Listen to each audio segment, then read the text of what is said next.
Hello listeners and welcome to the Tyrantcast. My name is Mitch and I am the Hive Tyrant. Today, I present you with the 12th entry in a podcast style, primarily audio, discussion topic-centric video series, and for today's very early morning episode, I'm joined by none other than recently recrowned Warmaster, Sam Mann. So, Sam, how are you? How have you been? And what have you been up to lately? I am the recrowned Warmaster here. That is good to know. I'm no longer first class, private, dead guy, whatever. So I'm good, man. I have been up to, I guess, playing Conquest, and I'm getting a new job, so that is interesting for me. But it will allow me to travel much less, which means I can get some in real life games in, like on a regular game night, which is something I have never done. So I'm really excited for that. The Black Crusade is wrapping up. We got, at the time we're recording this, we have one game left for the semifinals, and then it's on to the finals. So that should be pretty cool. Some upsets there. We got user D-Lord, who's like the 24th seed. And he has gone on a tear because he has beat a 9 seed, an 8 seed, a 1 seed, and a 5 seed to get to the finals. So either a 3 or an 18 seed awaits him. So really good on that guy for going so far. And yeah, I suppose next time we'll record, we will have a champ, which will be cool. And spring signups will start in a few weeks, April 10th, so maybe 3.5 weeks, something like that. And last but not least, I had so many people ask me to like donate to the league or whatever, and you know I don't have PayPal. I'm like old school when it comes to internet and technology. So, but everybody kept asking. I had a lot of people keep asking me, and I started a GoFundMe campaign just to I just took a guess at what I thought it might, a few seasons worth of postage and perhaps some new prize support might cost. So it was very cool. I'm at like $350, give or take, just in a couple days. So very happy and pleased with the community. Thank you to all of you guys who donated. Really appreciate it.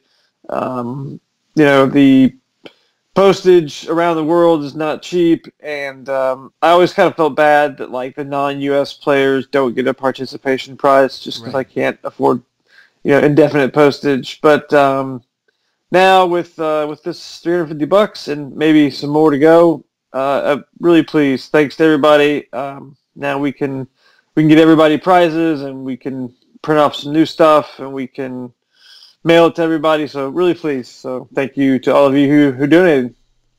Definitely, and although we'll talk about it at much greater length next episode when the first season of the Black Crusade is finally all said and done and our first champion has indeed been crowned, I just think it's been a roaring success. Something like 115 entrants, there's custom designed prize support that you've made that I've helped with a little bit. You've just put in so much time and energy, and it's just been fantastic seeing this really blossom into something pretty spectacular. Like this season had something like double the turnout of the previous one. For those that are interested in the Black Crusade, Sam, we've talked about it time and time again, but it's basically you just sign up for this tournament, you play one match a week, which is not much of a commitment, and then there's, multiple rounds of Swiss, there's a top cut dependent upon how many players we get, and I just think it's been a fantastic experience. And for anybody interested, what's the website that they can look at, Sam, to learn a little bit more about this?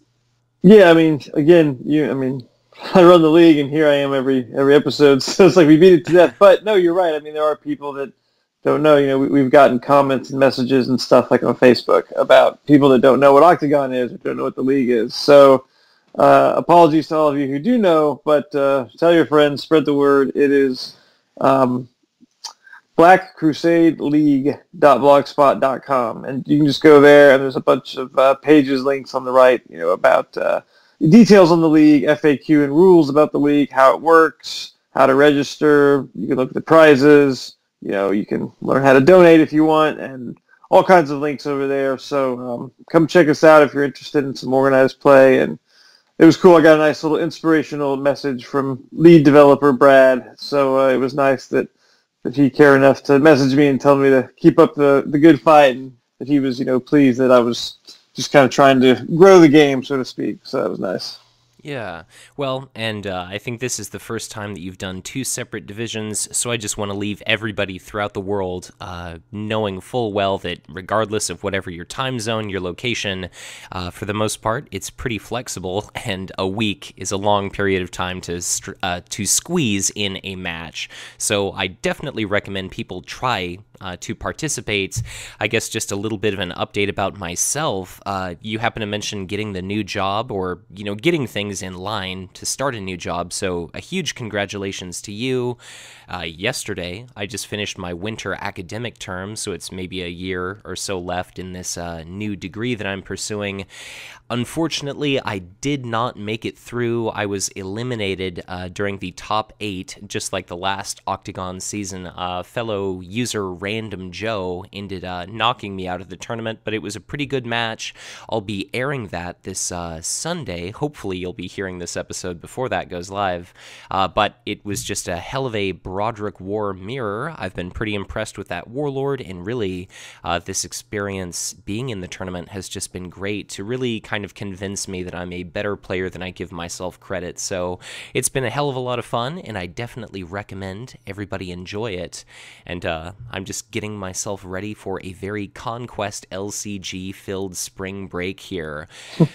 But Sam, we have got a giant episode today. It seems like every day there's at least one new piece of news being added to the pile for this game. There's a lot. Yeah, so I hope you steel yourself. There are a ton of changes coming up, especially for Fantasy Flight Games organized play in particular.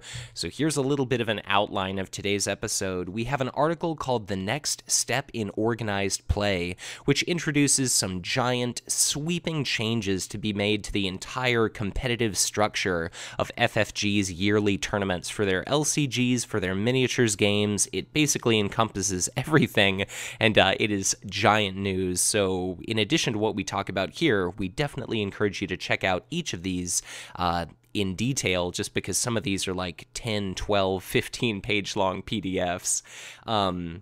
For our 2016 regional championships, we had the locations announced for those. We've also recently had our 2016 regional championship kits spoiled and then officially announced, and we've also seen the full contents of the summer 2016 tournament kits. We've gotten new tournament regulations, a giant document, version 1.0, that kind of basically tells a tournament organizer exactly how to run a tournament, lets players know exactly what they should expect. We have a new FAQ update, version 2.0. We've had What Lurks Below spoiled maybe a week ago, and then just recently it's gone up on Card Game DB. The day that Sam and I are recording this, What Lurks Below should be available in retailers everywhere. It's beginning to crop up at places like Team Covenant. I've heard some semi-local people have picked it up at local game stores, and just for the sake of brevity, because Sam and I, as much as we'd like to release a 5-hour-long podcast, we felt it was probably best that we postpone our Winvasion interview until next episode. So we recently had the opportunity to sit down with Daniel and Torsten, 2 gentlemen who ran the one and only podcast for Warhammer Invasion LCG, just to do a bit of a comparison to how Conquest might grow, might develop over time, what we may see in regard to new mechanics. Hopefully that should be a lot of fun, but we're going to push that back ever so slightly, just for the sake of time. But yeah, at the rate we're going, we'll sound like little boys, compared to our current old man voices when that thing gets released. Yeah. We keep pushing it back because all this Conquest news keeps popping up. Like you say, it's like a new news article every day from these guys. So Right, right. It reminds me of my old Lord of the Rings podcast where we always said that we were going to have a developer on, but it was always postponed until the next episode and the next episode. And I think it was something like maybe 2 years before they finally got around to doing it. But hopefully it should indeed just be next episode that we do our Winvasion interview. But Sam, because we don't already have enough to talk about, what with the new war pack, the new FAQ update, the tournament rules, let's do our Tales from the Tabletop segment. I guess, what are some memorable games you've played lately? Yeah, earlier this week I went 2-0 with On Shi. I assassinated Torquemada, and then my opponent got out Kato, and I thought, it's really tough to hunt down and kill Space Marines just because of Indomitable and Iron Halo and all that. So I thought logic checks out. Logic checks out. So, I thought I'm gonna have to play a little different. I was able to win it on planets actually, but yeah, I bumped my Anchi win rate up to in my last, since I started playing him, I guess I would say since I came back to him recently, I bumped it up to 13-2. So continued success with him, and despite the new Ethereal Envoy Gundrome rules that we'll go over later, I was still able to go 2-0, but I never had gun drones on an Ethereal Envoy in those two games. So the new clarification, not the new ruling, although it certainly feels like it for many. Yeah, it does. But yeah, it was the game against Torquemada was really fun. I was just going for the assassination, and I kind of enjoy it. It's like this skin of your teeth kind of win because you're not winning planets when you're trying to get him bloodied. The goal is to try to get him bloodied. And so he really kind of had me, and he could win it. It was turn 5, and he could have won it on planet 1, 2, or 1, or the next turn, and I was going to have to eke out just winning the last planet if I didn't kill him. And so I was kind of saving up my money because I knew that was my strategy, so I didn't have to flood the board with units to compete in actual battle for planets. And I played a warrior cadre on 1, a warrior cadre on 2, and a Velora marksman with an ion rifle on 3. And then I had a prelate in hand, and I had the honor blade on Shi. Wow. So I knew that any of those guys could attack for 6. And I just had to hunt him down. So I went to 1, he went to 2. He had blown up my orbital city with squig bombing, but he went ahead and let me have 1 uncontested. I had to strike with my ranged unit, but then I just Kuyon striked over to 2, and the game was over. So, a lot of moving pieces, but it's always fun, to kind of, by the seat of your pants. So.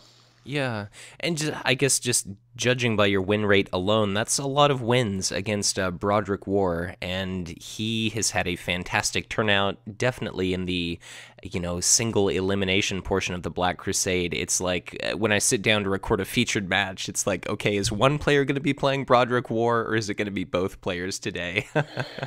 Yeah, well, I'm not going to give out any inside intel in case the other finalist to be is listening to this, but I will say that user D-Lord, who's now, sitting in the finals waiting to see who's going to sit opposite him, he has not played War, I believe, all season, definitely not in the top cut. So it's nice to see someone else advancing. And, War is really good, and I haven't played, a ton of, out of these, 15 games I've played with On Chi recently, I probably played maybe 4 or 5 against War, and I haven't lost yet. So, War is really good. My point is that War is really good, but I've just been lucky with killing him. So, because a bloody war is a sad war. That is true, but with all your marksmen and everything else, it definitely seems like you're putting a little bit of effort into accomplishing this bloodying. So, I still think credit where credit is due. Nicely done, Sam, in trying to create some sort of anti-meta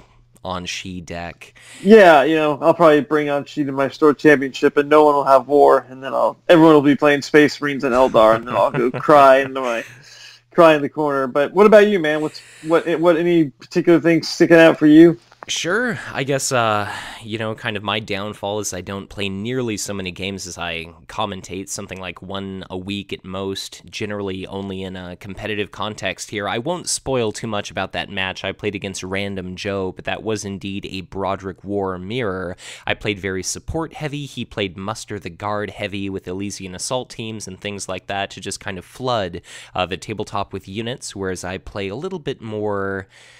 I don't know if, like, conservatively is the right word, but maybe just a more conventional Broderick War deck with, ammo depots and just cards along those lines. Lots of inquisitorial fortresses, things like that. But I did happen to play my top 16 match against Ragnar, and that was pretty interesting just because Ragnar was the warlord that I used last competitive season.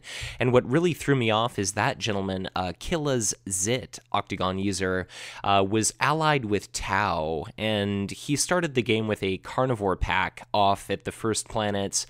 We were fighting for Taurus, and it was just this really crappy situation where Tau seemed like a pretty reasonable option because it was like if I kill his carnivore pack, he gains a bunch of resources, and then he can use Maxos and drop pod assaults to kind of adjust his unit total to guarantee that he can trigger Taurus, that I couldn't trigger it. So it ended up working out pretty well, but in the early game, just as Tau had been working out really well for him, he had a drop pod assault whiff. Oof. And that was pretty much heartbreaking because for that moment forward, it was like, okay, I've got this. So Yeah, it was cool, and that just about sucked. But it was a fascinating deck to see.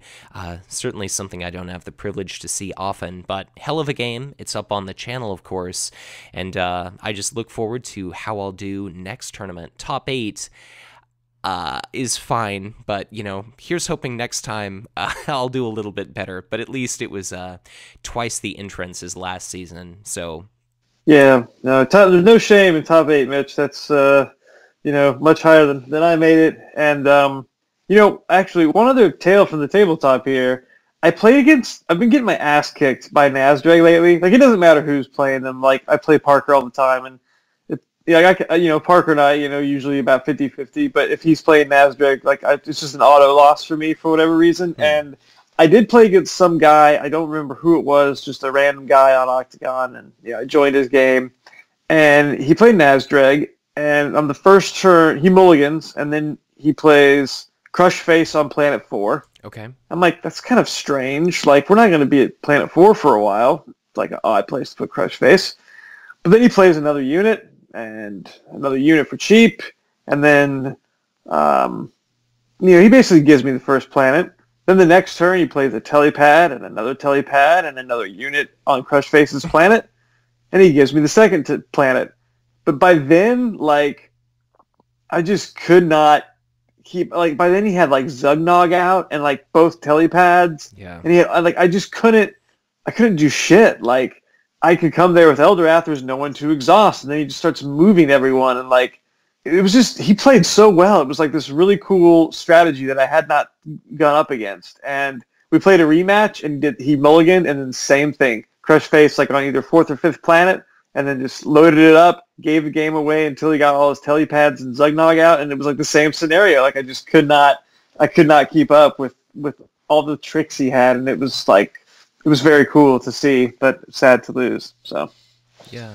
That is really cool, though, and I've just seen some ridiculous stuff. It just feels so crappy when it's, you think, okay, I need to go to planet number 1, but he can move all of these different units. He can move, 4/4 Zugnog to planet 1, but it's well, if I just leave everything as is, he's going to keep winning command, but planet number 1, he can shift any number of units there. And I even saw a play one time where it was Nosdrag at planet 1 was bloodied, but then Teleportapad brought bloodied Nosdrag from the HQ back to planet number 1, and then Nosdrag was able to finish the game there. So the orcs are definitely getting some new tricks. They've got one in What Lurks Below that's definitely going to be a game changer. So whether they're the sought-after Tier 1 or not, they're definitely a hell of a lot closer than they used to be. So it's awesome to see a kind of underloved faction really start to shine, and that is an awesome story. Yeah, I think they are getting better. And a quick shout out to Parker. We were just talking the other night about like how much like orcs in general are getting better, and he's been having a lot of success with this Nasdaq deck. And we just made a joke that Elliot Dawson should be nicknamed the Great Green Hope. So if you're listening, Elliot, I want to saddle you with that new nickname. So. Right, the gentleman that took top 4 at Worlds with Right. Nasdrag. Awesome. Yeah, exactly. And so. He's sort of in your meta, isn't he? Well, yeah, he's in the Omaha, Nebraska meta. So I do play with those guys. Maybe not every month when I'm up there, but often. And although I won't be anymore, so this would be the first they've heard of that. So if anyone in Omaha is listening, I'm sorry, guys, but I'm not coming up there anymore with my new job. So I'll be sad to not play against those guys because they're all good guys. But yeah, I mean, I've played against Elliot a number of times. So sure. Yeah. Well, Sam, it looks like we may as well break into the first of a great many articles. We've got that the next step in organized play. It kind of outlines this new tournament competitive structure for Fantasy Flight Games, for all their LCGs, for all their miniatures games. I suppose, why don't we start breaking our way through this giant article here, but what's kind of a synopsis? Yeah, I think a big old document here with some changes, but nothing like... Well, I guess crazy if you're a Star Wars player of any Star Wars game. But I think for us, it's nothing crazy. Basically, they're going to change the schedule big time for Star Wars. And they've kind of broken down this calendar. You can go to FFG's website, and it's pretty close, right up towards the front of the news articles. And they're breaking this down, and I guess the reasoning is just like so they can provide a better experience, right, for their World Championship events, because it was, as you and I know, it was very crowded in the in the gaming hall there. Yeah. And so what they're going to do is like starting this year, they'll have this year Worlds will be like as it has been in the past in November, and they're going to start regionals for Star Wars like right after Worlds, and then national championships will kind of be after regionals. Store championships will be in the summer, and then the World Championship is actually going to be in May for 2017. So like they're only going to have like a 6-month break between World Championships because they're going to change that in 2017 for Star Wars games. So that would include like Armada, X-Wing, Imperial Assault, Star Wars LCG, I think that's it, but whatever other Star Wars games there are. And then for Netrunner, Game of Thrones, and Conquest, it's going to basically remain the same. A couple changes to note, though. Store championships will get moved up a little bit earlier, so like we will see store championships. Most of those are kind of wrapping up right now, and the next round will start right after Worlds. So those will be like November, December, January, February, as opposed to this year where they've kind of been like February, March, April. So store championships will be a little bit early, starting after Worlds later this year. Regionals will be kind of like, May, June, July, August, summertime. National championships will just be... they say from basically January 2017 all through the year. It just depends where you are. And Worlds will stay the same. They've added this United States Championship as opposed to just North America Championship. Yeah. And then the one other thing, they've added a 4th tournament kit. So, in the past there's always been 3, and it's like they kind of left fall out. And now they're going to have a 4th one in the fall. So, yeah, those are kind of like the big changes. Store championships will get moved up a little earlier to start right after Worlds. Regionals will be in the summer. North American and U.S. nationals will kind of be in Ohio and Indianapolis as they've been scheduled, and then they're adding a fourth tournament kit. So no major changes really for us, other than just store champs getting moved up a little bit, but big changes for the Star Wars players. So Yeah. I think the biggest changes for us are kind of going to be quality of life improvements. This starts at the end of 2016, but just like you said at Worlds, it was so absurdly crowded. It was, in the FFG auxiliary space, it was Star Wars LCG players right to the side and Netrunner players and Conquest players, and that was fine because that was all LCG stuff. But then with the Conquest World Championships, it was like in one room there were 150 some people playing Conquest doing the World Championships, and then there was like Star Wars, I think it was X-Wing that they were playing, so just a ton of miniatures gamers. And this is really going to break out kind of the card games and the miniatures games, and then they're also, I think they're tacking the Star Wars LCG onto the other Star Wars stuff. So that's correct. So it is like the one, kind of LCG that won't be with the rest of us, so to speak. Right. So kind of the bastard child of the LCG community here of Star Wars. Well, I guess they're smart enough to figure that like their main Star Wars card player database is like an IP lover, I guess, maybe more so than, like, I would say of the LCGs, Netrunner and Game of Thrones, like kind of the two big competitive ones. Like, I would say those are big. I mean, I'm not trying to be an ass, but I think it's safe to say those are bigger than Conquest. Right. So, and they throw Conquest in with that, and then Star Wars, it's like, well, you guys are all Star Wars fanboys, so just come to the Star Wars weekend. And I'm a little, a couple of things, I'm totally down with it. Just like you said, it's just going to be a quality of life improvement. Maybe this means they won't even need to use the auxiliary space, perhaps. I don't know. Either way, even if they do or don't, it'll be less crowded. Sure. You're taking essentially you're taking over half of your OP games out of the Conquest weekend, right? Because you've got, 3 games now that will be going on during World Championships, Netrunner, Game of Thrones, and Conquest, and then you've got Armada, Imperial Assault, X-Wing, and the Star Wars card game. So 7 events, only 3 of them will be going on, with Conquest.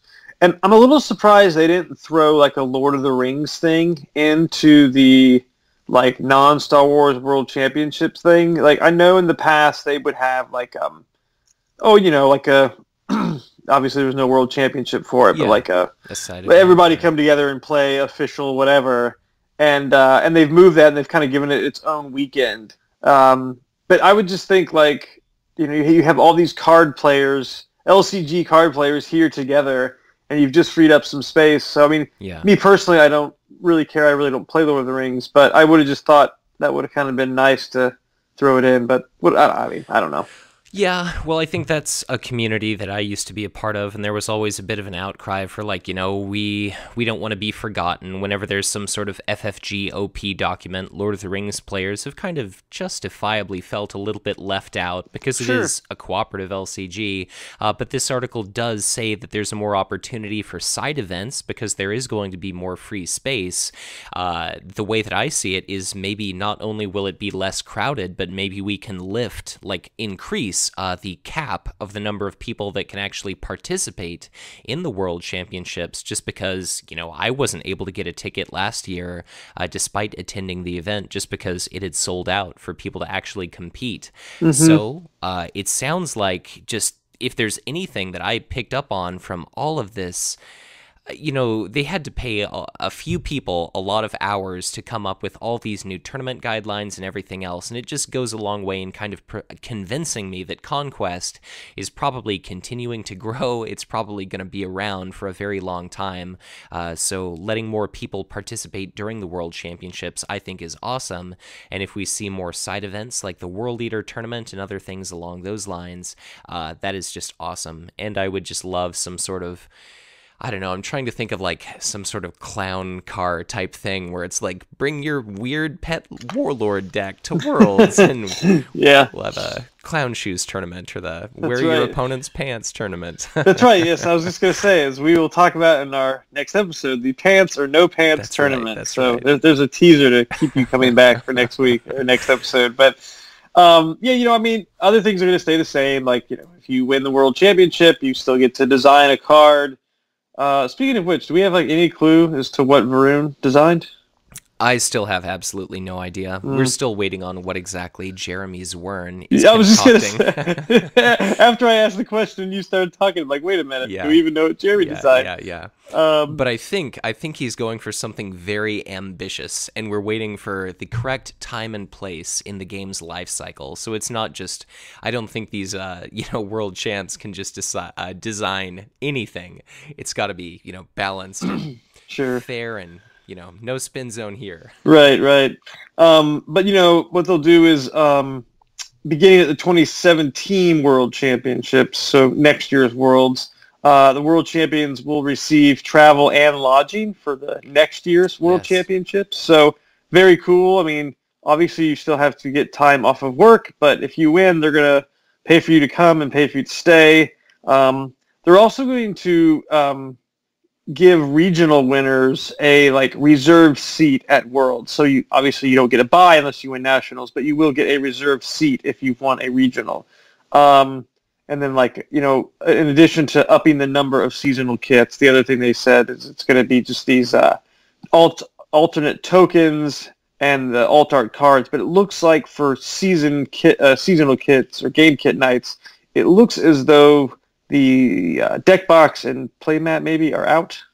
Yeah, it's looking like that's what it's going to be. So instead of winter, spring, summer, it's now going to be 4 seasons. But instead of playmats, much to my lamentation, it's just going to be these tokens and these wonderful alternate art cards. But dear listeners, viewers, take heart. A lot of people are actually alarmingly upset that we've not seen a Packmaster Kith alternate art card. But if we have more opportunities for alt arts, hopefully very soon, the community outrage will be quenched and we will see an alt art of everyone's favorite witch. But, it always sucks to have fewer playmats, but I can only imagine that this is going to be a sign that FFG is moving forward with what they've done for Game of Thrones and that they're going to start selling playmats, mass-produced. Yes, I would love that. That would be great. Yeah. So yeah, I mean, let's just move on to topic number 2. Speaking of seasonal kits, the summer. I guess I should say before we move on, I am happy with all these changes. I mean, it's a lot of stuff going on, but to me, it seems like they're becoming more committed to organized play, and just that as a general statement, I'm happy with. So Yes. I just kind of wanted to get that in.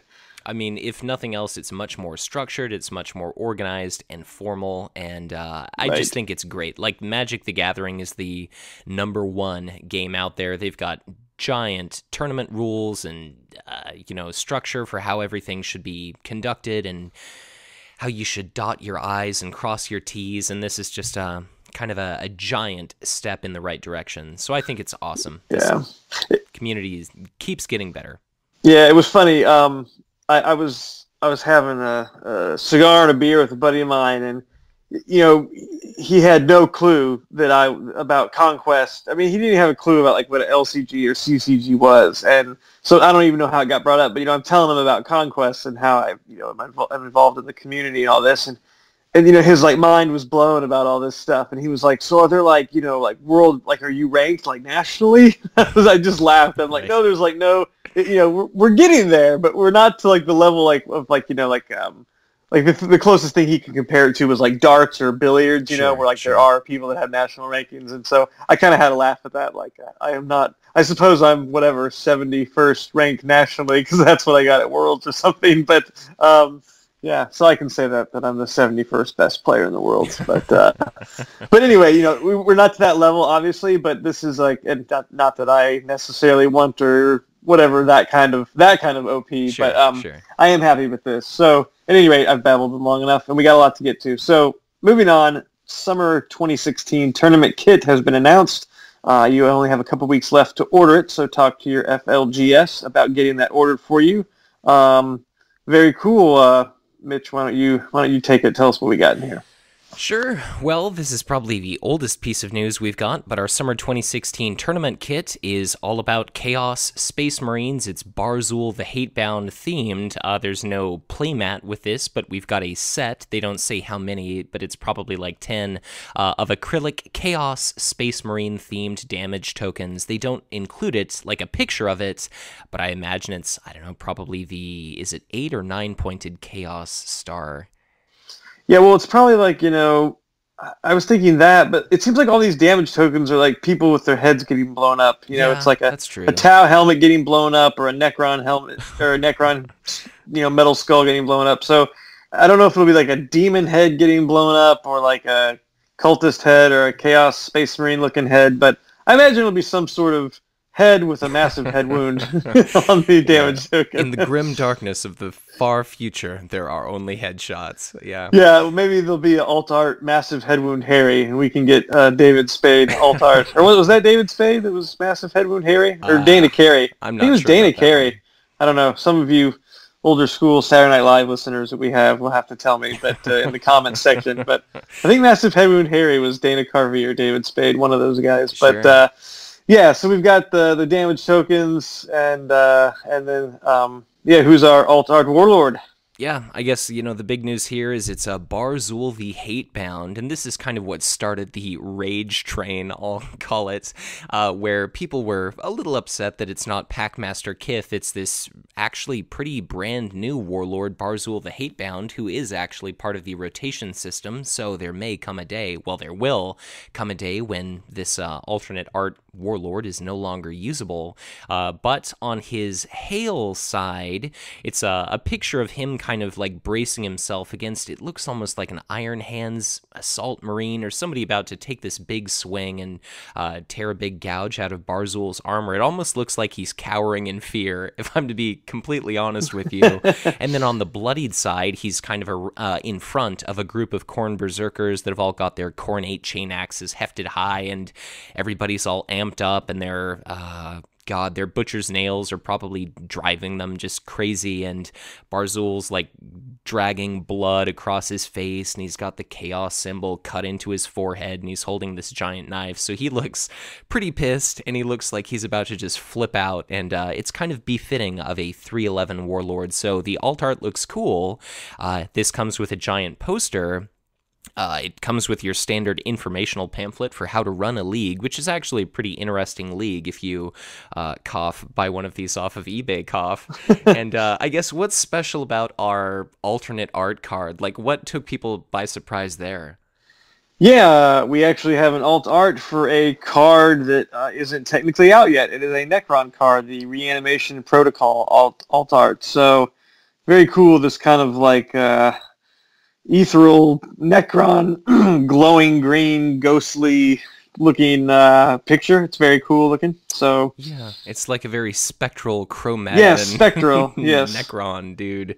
But it's pretty cool. I assume it'll be one of those Tyranid staple cards. Reanimation Protocols is the zero cost event with a shield where you basically just strip 2 points of damage off of, I believe it's like any target Necron. Let me see if it works for your warlord. But I guess just in regard to the structure of these tournament kits, like, what do you think, Sam? Are you cool with the alt arts, these new tokens? Does that interest you? Well, yeah, I mean, like, the alt art tokens is cool. I guess they are alt art tokens, but alternate acrylic tokens are cool. Right. We haven't seen them before, and they've got, plenty of factions. So, we've gotten Tau. Is it just Tau's the only one we've gotten so far, right? I believe so. It's just Commander Shadow Sun kit. Right. So, Tau was the first one, and now we've got this. And so, no playmat is kind of sad, but like you say, hopefully they're just going to sell them. And if they're up in the number of these that they're doing, I'm sure the mats are more expensive than the cards or something. So, no deck box, but people are tired of deck boxes, I guess. Yeah. But I was still personally looking forward to getting like a deck box for each faction. I guess that won't happen. Maybe they'll sell the deck boxes. Who knows? So, I think the cost is a little lower if I remember. Yes. Yes. Okay. So it's a little lower. So, it's cool because like at my local gaming store, for a tournament, it's $10. And whatever is like left over, they give away in store credit. So like, if it was $25 for a kit and 4 of us showed up, then there was $15 in store credit to go around. But now there's like $20 in store credit to go around. So, and actually, when I won the winter kit with the cool Clavex mat, my friend at the local gaming store has just moved like a few blocks away. They have a nice new store, but in the move, they lost the kit. Oh. And that was kind of sad because I didn't get the playmat that says I was the champion, but they just gave us like our money back in store credit, and then they gave us additional store credit because they felt bad. So I actually gained $5 by playing in the tournament, and it made Deadly Salvage free, so that was fine. Nice. But yeah, so I think it's cool. It's no playmat is kind of sad, and maybe you're sad about the deck box, but you know what? You've got the new token, so I guess it's a net loss of 1 prize, but you're going to get 1 more kit a year, and I think they're just trying to kind of separate the store champ and regional level to just the game night level and kind of make it less cool because it's not as, OP-wise important, I guess. So yeah, I think or so. big of a deal. Maybe not that it's not important, but it's less of a big deal. So Sure. Make it more common. More tournaments means it's more at the forefront of people's minds. It seems like we're starting to really pick up our expansion schedule. So more conquest in my mind is scarcely a bad thing, and correct. The more we get people out there playing this game consistently, I can only imagine it's going to keep growing the community. And if you do happen to win, regional, national, world swag, it just makes it all the more special. And that's right. I suppose it incentivizes people to keep playing conquest if it's like, oh man, new tokens, I want to go out and win those. So it should be awesome stuff, and these are different than the extremely exclusive tokens that they gave out during the 2015 World Championship. So I think it's cool. I like all the promotional stuff in theory. I'm not much of an alternate art card fellow, and I think that I'm willing to give up my dearly beloved playmats for the good of this game. So yeah, I mean, the thing is, you only need 1 playmat per game, right? So I mean, really, Right. in all honesty, you only need 1 playmat, Yes. and the damage tokens are cool because you can use those like all the time, and you can use, hey, I'm going to play Chaos now, and okay, a couple games in, I want to switch to Tau, and you can actually use all these things. So that's kind of cool. Yeah, I think with the sole exception of Jeremy Zwern, who is creating a piece of abstract art with the giant stack of playmats he owns, and Pidgemon Kamai, whom is kind of assembling a wardrobe, I believe, out of playmats. Yeah, a blankie. He's making a blankie out of the Right. playmats. A blanket, a doormat. He's probably got like a shower curtain by now. So Yeah, I think Warfather has like a lot of playmats too. So maybe he made a blankie for his newborn war baby. So exactly. yeah, all right. And then of course, moving on from that, we've got the regional championship kits that were announced, and regionals themselves were announced. Yes. So I guess first topic of note is for I think basically every game, but also I know for a fact Conquest. It seems like they've cut the number of regionals down a little bit. So I don't know. What are your thoughts on that? You think there's a method behind the madness? I think that they're maybe trying to, and I don't know for certain, so I believe I'm remembering correctly, but I remember hearing some chatter at some point where FFG talked about they think that there's some merit behind wanting people to feel like they want to travel to a big event. So I think by having fewer regionals, maybe making them more exclusive, they're kind of a bigger deal. They can drive up hype. They can drive up, of course, turnout. Just because I think, didn't you have a regional that was like 3 or 4 people? We had a regional that was 2 people. Okay. And one of the people was the guy who ran the store, and he felt bad that one guy showed up, and so he sat down and played. It was my metamate Riley, and Riley's a good player. I mean, he made top 16 in the last Black Crusade. He's no scrub, but he didn't have much competition because he sat down across the table from a guy who, for all intents and purposes, never like really played. Yeah. And a 2-man regional is dog shit. So Kurt and I both could not attend that day, and so Riley got to take home the hardware. So good for him, man. He won the one game that mattered, and but they don't want that, obviously, and so I'm kind of with you.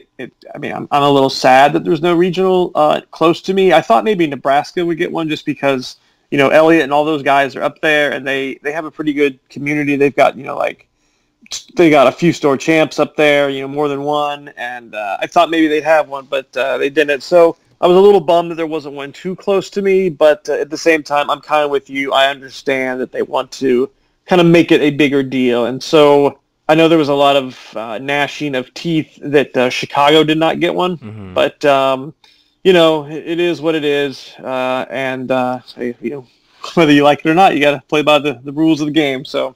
Yeah, I suppose so. But, people were excited to see the Reanimation Protocols alternate art card for the summer 2016 kit, and I looked that up. It's the event that's, 0 cost, 1 shield, take 2 points of damage off of any Necron unit, max 1 per round. So it seems like it could indeed be a staple, and it's always nice to see alternate art cards that are indeed very playable. But kind of the cool thing about this... Mordecai Rune Priest. Right, exactly. But the cool thing about this regional championship kit is it's very Necron themed, and I didn't know this, but apparently it's FFG organized play that kind of decides what swag is included, what warlord to pick, what cards to pick. And, interesting. And I guess Brad doesn't really have much say in regard to this, outside of probably knowing Ian Birdsall and everybody else extremely well because they work in the same office every day. But yeah, I guess obviously they're trying to drive home this Legions of Death is coming out probably by the time regionals occurs, because we see our... I guess let me just go through the prizes. I'll do it this way. So the first place prize, the winner of each regional championship, gets a regional champion trophy, which we've seen before. It's kind of this nice, it's probably like a transparent acrylic with the Aquila, and it just says, Warhammer Conquest 2016 regional champions. So it's a pretty classy little thing. It's really subdued. It's not any garish, there's nobody's head exploding on this trophy. So, you can... massive head wound Harry took the regional season off. Right, exactly. You could just set it on your desk, or you could fashion it into a necklace like I will do. The top 4 players... You're like, what's Flavor the Flavor Flav? Yes, yes, exactly. Flavor of Conquest. Oh, man. But the top 4 are going to get a double-sided spot-glossed Warlord card, just like the Nozdreg we saw last year, featuring Nahumek, or Nahumek, I guess that's the only way I can pronounce it. It's one of the Legions of Death's new warlords that we actually had not seen previously spoiled, and we'll talk about his card earlier. What's kind of strange about that card is it's... Normally the alt art cards have a different template, but it looks kind of like a bog standard warlord card, which is really weird, but if it's spot glossed, it definitely isn't. But that kind of blew my mind when that was first unveiled. The top 8 end up getting a playmat featuring the box art of Legions of Death, so that looks pretty cool. It's a Nightmare Phalanx of Necron Warriors and Lich Guard. And then I guess just close us out, Sam. What do the remaining participants get? Yeah, so top 16, they get...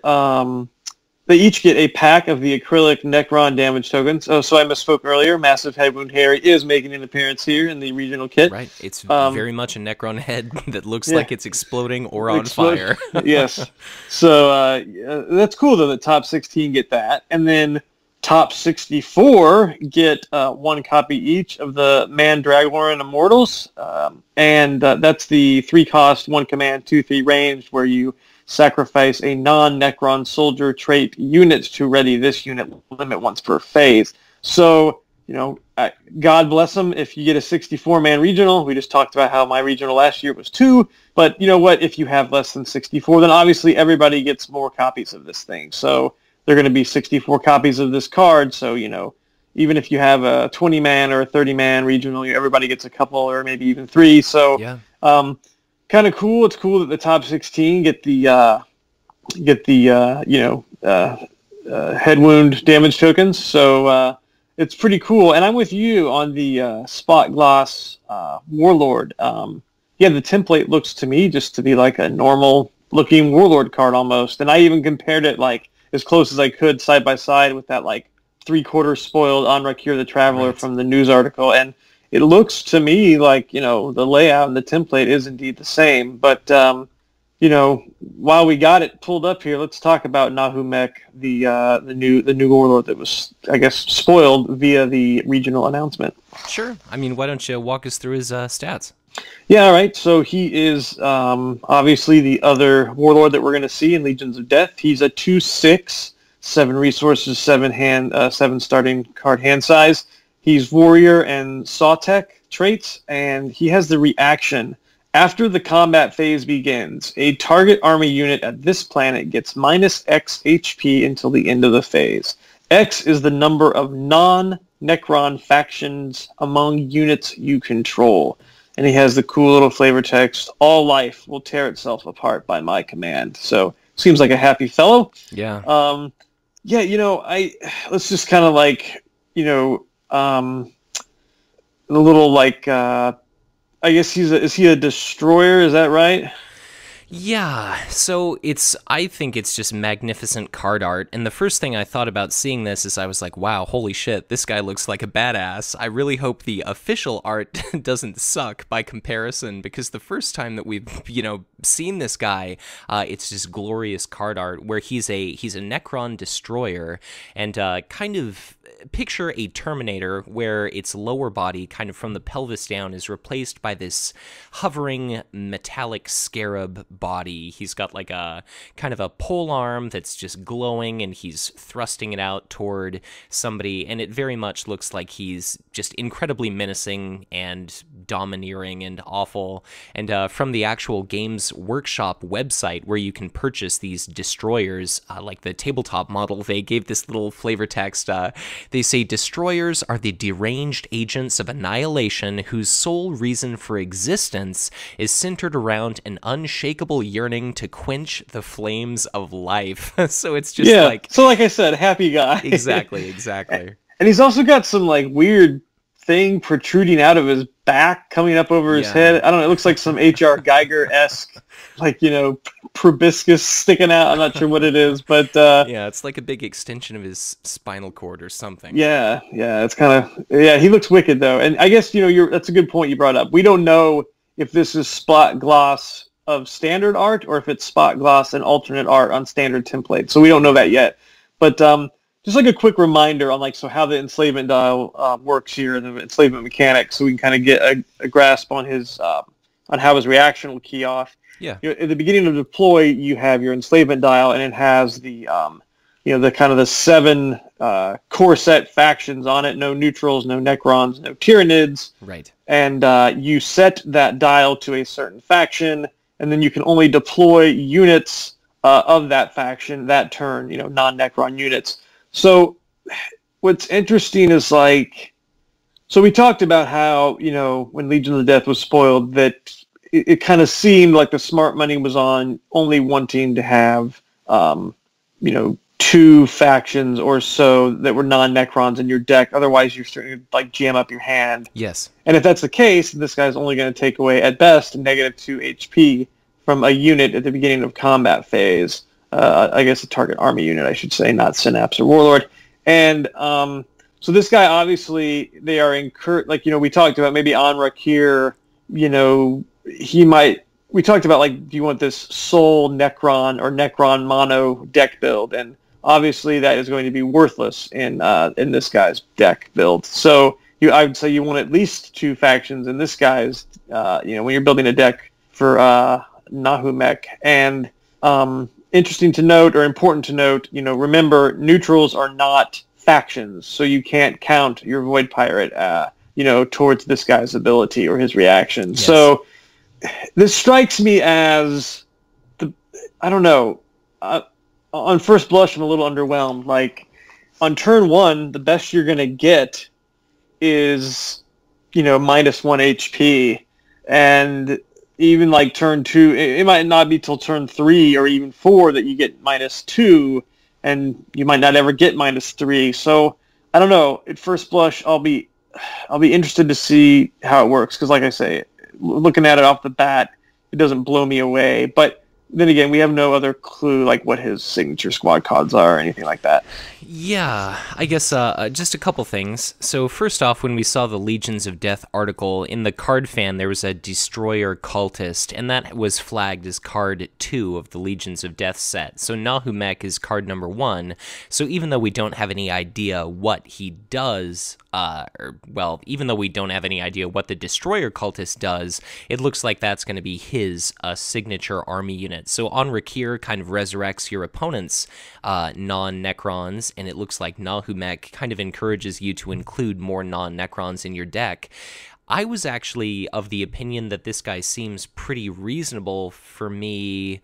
Like, I'm picturing him as not being much of a Planet 1 bully in the beginning, but provided you can keep, like, each and every turn, theoretically, you could play a unit of a different faction where he could ramp up to be incredibly powerful by the end of the game. So I wouldn't be surprised to see something like that Orc player who let the first couple planets slip him by, where it's maybe Nahumek shows up opposite an Incubus Warrior and something else, and then combat phase begins, you've got a Blood Angels Veterans or something out at the first planet, and you can immediately kill that Incubus Warrior, maybe kill something else, and then just kind of you just send him wherever you can get opportunistic kills. Like if you've got 2 non-Necrons and your opponent's got an Honored Librarian, all of a sudden that immediately dies, and there are just so many different targets where you might be able to kill a ranged unit or a unit with gun drones or any number of other different things. So it seems like he could potentially be pretty strong. I think what I really like about this guy, apart from just the cool HP reduction ability we're starting to see in Necrons, is that it doesn't seem wildly imbalanced. It seems like it could be strong, but you're limited to only doing 1 different non-Necron faction per turn, because even cards we've seen like the Mind Shackles Scarab, they're an attachment where you can essentially enslave or mind control an enemy unit, but you can only pick one that matches the faction on your enslavement dial. So it doesn't look like at the moment there's any way to be like, okay, first turn, I get out a bunch of units, and I always send him to the first planet, because it's like, each enemy, one target enemy unit gets like -3 or -4 HP. So it seems strong but fair, and I just think that's kind of hallmark of just an excellent card.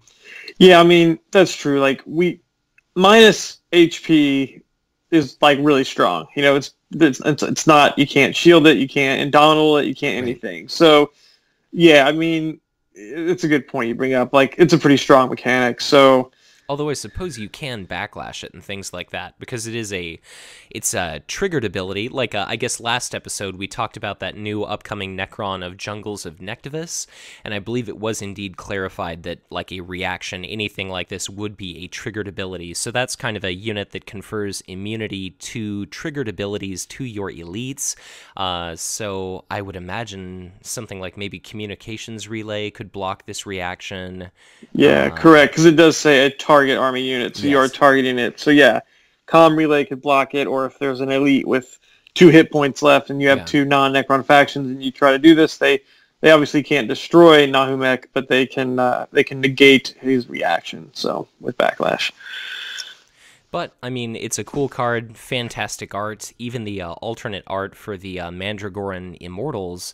It's just awesome seeing new original artwork. It's kind of it's almost sort of an anime style. It's like anime Terminator, where the Mandragorans are in the forefront and they're blasting off their bright green illuminated clouds of, Gauss weaponry, and there's a monolith in the background and these Necron flyers, and I think it's just absolutely fantastic, and Nahumek himself is a bit of a badass there, so I don't know. I'm excited for the Necrons. I love all this new card art that we're seeing, and I've grown pretty fond of Conquest LCG, and I'm excited to see what's next to come for this one.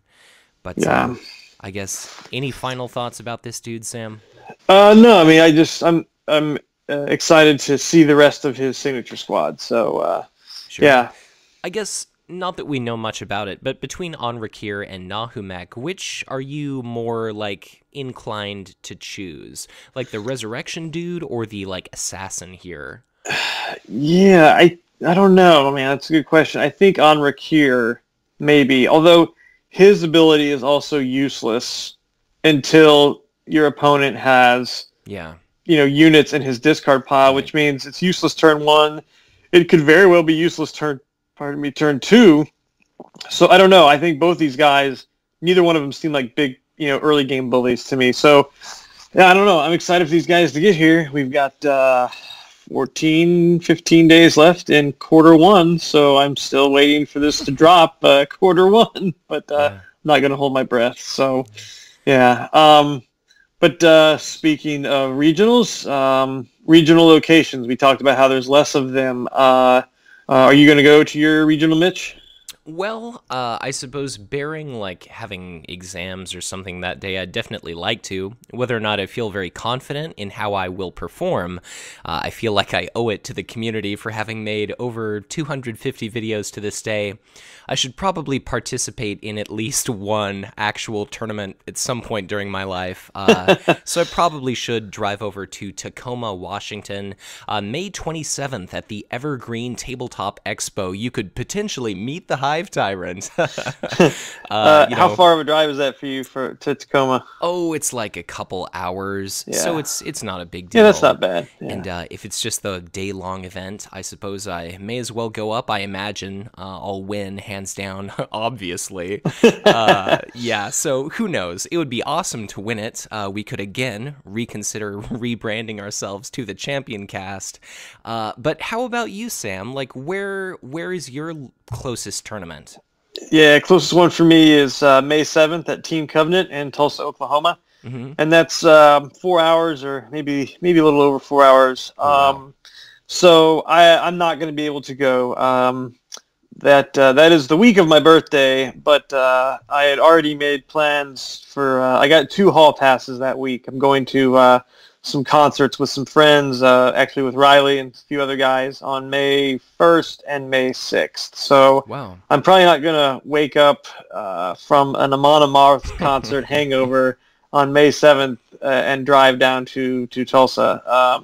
And I couldn't rightly say to the wife, hey, that week where you've already given me 2 nights off, now you need to give me a Saturday off as well. So unfortunately, I already had some other plans made, and tickets are already bought for those concerts. So no regional for me, so I'm a little sad. But you know what? That's okay. I'll just have to win my store championship and call it that. So sure. When exactly is your birthday, Sam? May 2nd. That's 2nd. Funny. Mine is April 26th. Oh, really? Yeah. We're within a week there. So crazy. Yeah. No. It'll be a great week, just not for Conquest, but that's all right. Yeah. Well, I guess, you've gone to Worlds before, but have you been to a regional for Invasion LCG or anything else? No, I mean, I haven't. Like I say, there wasn't much of a Invasion meta here in KC, and my brother and I did go out to like the big Bon Voyage Farewell Invasion closeout send-off tournament they had in Louisville, Kentucky. Yeah. And I was in St. Louis for work, and my brother flew in and met me in St. Louis, and then we just drove 4 hours over there, and then we drove 8 hours back the next day to KC. So that was probably the closest thing to a regional, because there was like, I think, give or take 15 guys, and there was all kinds of swag. FFG like really hooked those guys up, and so that was like the closest thing I would come to a regional. But no, never been. Last year it was on my son's first birthday, and that was obviously a no-no. So no, I'll just have to go 0 for 2 here for Conquest Regional, sadly. Yeah. I mean, it just sounds like from all of your familial obligations, it's just really encouraging me to go through the government sterilization that I'm planning on having. So I must dedicate myself to Conquest always. Yeah, well, it was funny. I was talking to Parker yesterday and, tell him about my new job, and I said, the good news is I'll be able to play Conquest in real life, like on a regular nightly basis. But I played Death Watch with Parker and his brother and Brandon from Cardboard of the Rings, and they're all East Coast, and so I'm an hour behind them, and my kids don't go to bed till 8:30, 9 o'clock, and that's basically 10 o'clock for them. So like weeknights are basically ruled out because of that, and we've been able to get the games in basically when I'm on the road. So if I'm in the hotel, I have no familial or fatherly obligations, and we can start early. And I told Park, it's going to kind of close up our window. We're going to have to go with weekend nights, and he said, Sam, I don't know how to say this delicately, so I'm just going to tell you, I think that Death Watch is more important than your children. And I laughed at that, and I was like, well, it's a good point, because in the grim darkness of the far future, what are 3 human lives compared to keeping the sanctity and purity of the Imperium of Man free from Xenos? That's right. Yeah, I'll have to get, it's a continual balance between family man and fatherly duty and, purging Xenos scum and keeping the Imperium of Man clean. So I'll have to dedicate my time for the Emperor to, I guess, Death Watch and not regionals. So, well, I guess so long as you're getting it in somewhere. That's right. Well, Sam, this episode continues to march on. We've got yet another giant document to talk about, the first of 2 giant documents.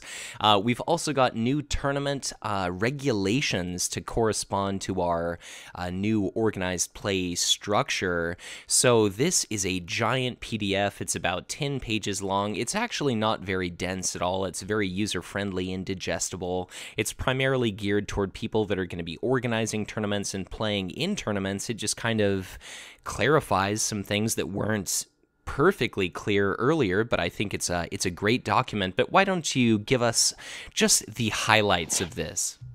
Yeah, so obviously you've got a TO, as you've had in the past, and it says an event must have exactly 1 tournament organizer, and the organizer is responsible for the oversight of the event, including the planning and execution.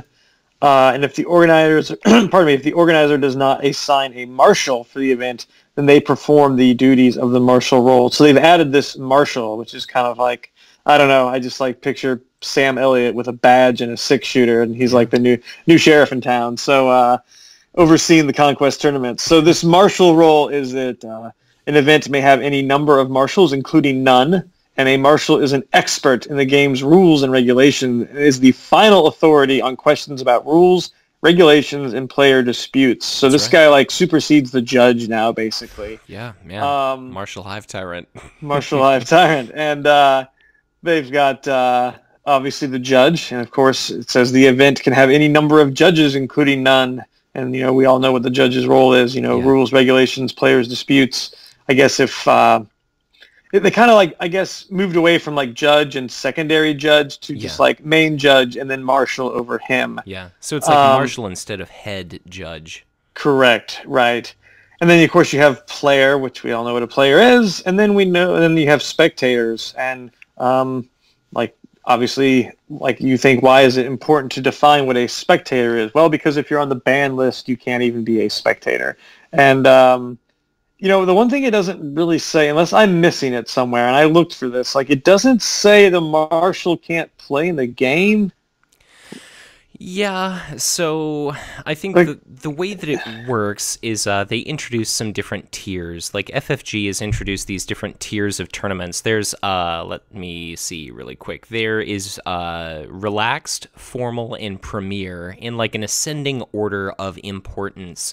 So they clarify in this document they don't actually say what a leader is. You just kind of have to assume, unless I'm missing something, that it's basically the organizer or the marshal. And they say in a relaxed tier, if you just have people together for a store, not a store championship, but a seasonal kit, right. A leader can indeed play, provided they've got some other judge that can serve as the head judge during that leader's game. And that's something you should announce at the very beginning of the tournament.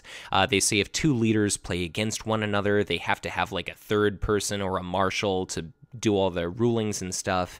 And then during formal and premier tournaments, it's basically you just have to have a dedicated head judge or marshal or judge. And a relaxed play tier is supposed to be just fun and friendly. In formal play, you're supposed to be familiar with the game, not be sloppy with your action windows. I believe that's store championship on up.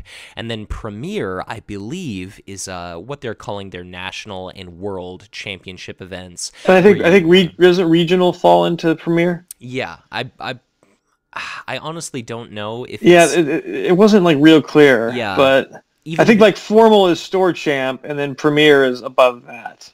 Possibly. So, Yeah. you know, the announcement of the regional kit wasn't explicit. We're probably just missing it. All of this news came out, oh God, like the evening before the morning that we're recording this podcast. Correct. So we haven't had too much time to digest it. But basically, at the premier level, you're supposed to have pretty moderate experience. So, of course, I can't participate at these events because I'm the, like, I don't know, perpetual scrub. You're supposed to know the FAQ, know your tournament rules, and a very interesting change is you're supposed to have opaque sleeves.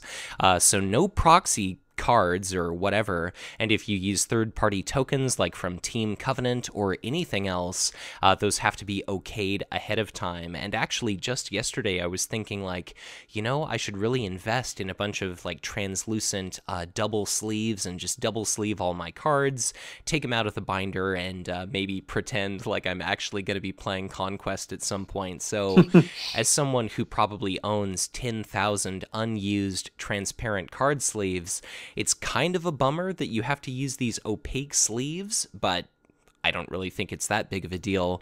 But, you know, now that we've covered all of that, what else is in store for us in this giant document, Sam? Yeah, boy, let's see. It says that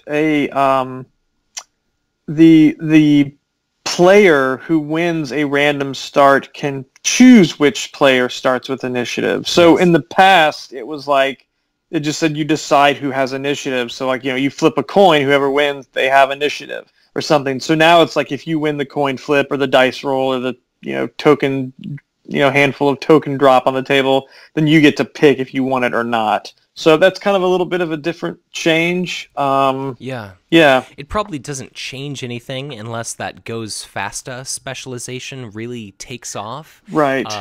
But you will know what your opponent's warlord is, you know, when you're like, well, do I want initiative? Do I not want initiative? So that changes things ever so slightly. Whether it really makes an effect, like, you've got a choice that you didn't have before. Right, because now the guy who has initiative, he will take his planets from his, you know, bag or binder or whatever, and he will shuffle his planets and, you know, remove 3 of them, lay 7 of them down, that whole thing. And so, you know, in the past it was kind of like, I don't know, maybe we were doing it wrong, but it was like you lay the planets out and then you know, like on Octagon, the planets are out, and then initiative is determined. So a little bit, just slightly different, yeah. I guess since that was, you know, random, it doesn't really matter there, but I just want to make sure that we clarify, initiative is still chosen before you know what planets are sitting in play. Correct. So that, you know, it's kind of like a judgment call. Like if, you know, you just see Gorzod sitting there and you're like, okay, he's going to probably do better when he's got not initiative. If I'm playing a really slow deck, maybe whether or not I want to pick initiative if I win is going to be based upon what you think your matchup is going to be like. So it does add just a little bit more thought to it, but it's probably not going to make too much of a difference, at least at this point.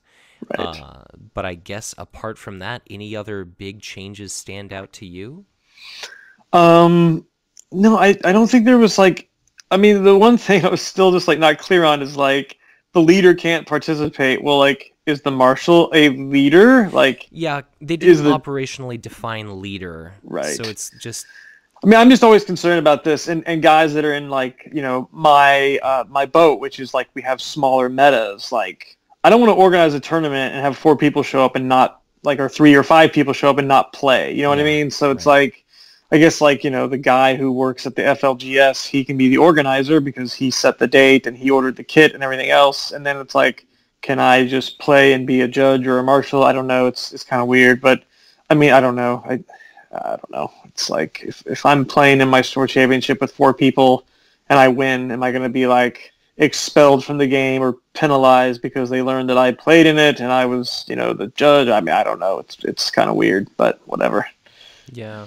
I think hopefully there'll be enough people where you can just set somebody up in advance for a relaxed tier of play like that, where it's like, okay, when I play my game, you'll be a judge, like, only for that one game or something like that. Correct, yeah. But if you've got an even number of players, then, like, maybe those people are supposed to be playing a game while you're playing, and it's just kind of awkward. But then again, I suppose that's why it's relaxed play, where it's supposed to be fun and friendly and accepting of mistakes and things like that. So it's kind of just a relaxed atmosphere. And they did the one other thing they kind of outlined here, and I think it's different than what the last document that came out was the like the number of players and the cut and all that. Yeah. Like, now basically you can have a top cut of 4 as long as you have 9 or more players. Yeah. Whereas like the last document, it was like you had to have I can't even remember now, but it was like a lot of people show up to even have a top cut. Right. And they've changed that. So so there is a new tournament structure. There's still like primarily the rounds of Swiss, but then it's easier. Like you don't need as many people to get to that single elimination, final pairings.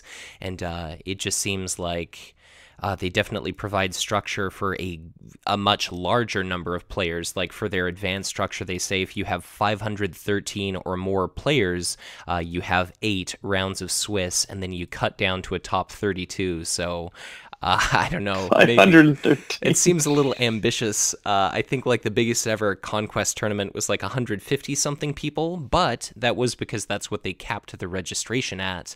So who knows? Maybe Worlds 2016 is going to be 513 plus people. I won't hold my breath, but that'd be pretty sweet. Yeah. So it is good to note that, you can have, 9 people show up and you can follow this advanced structure and still have a top cut after 4 rounds of Swiss. So kind of cool. But yeah, this is an exhaustive document, and we've probably talked about enough. We got enough to get to, but you guys can go check it out. And if we've missed anything or whatever, please let us know, because again, all this stuff just kind of came out yesterday, and it's a lot to go through. But but next up, you got anything else, Mitch, to add to this? Yeah, I just want to say probably the most important thing in all of this document is that when people have been saying planet victory, we can finally call it what it has always, in my mind, meant to be called. It is now a conquest victory. Yeah, that's right. Let me get down there on the document. Yeah, conquest victory. So it's no longer a planet victory. It is a conquest victory. Right. Right. Somehow that makes sense based on the name of the game, and instead of, Warlord Assassination, I guess it's called Warlord Death. Our other lost condition here is Empty Deck. If there's, time called at the end of a tournament, you play through the end of the current game round, and if neither player is won, kind of your tiebreakers here are that the player with the most planets in their victory display earns a modified win, so that's worth slightly fewer points than a traditional win. The opponent gets a modified loss. If both players have the same number of planet cards when that time is called, it's the person with the most planet-type symbols on the cards in their victory display, and if there's a tie there, then the players actually draw that match, and I believe they're awarded the same number of points for that. And then I guess now a draw is 2 points per. So a win is 5 points, modified win is 4 points, draw is 2 points, modified loss is 1 point, loss is no points, and that helps people getting paired for Swiss. And now concession is legal, so you can just voluntarily forfeit the match at any point. Your opponent wins and you lose. And then I believe it's still like that Planet 7 victory should still be in order. Like, whomever wins the last planet wins the game. Correct. If you don't already meet some victory conditions. So it's a big document, just like Sam said, but it's pretty clear. It's pretty easy to read.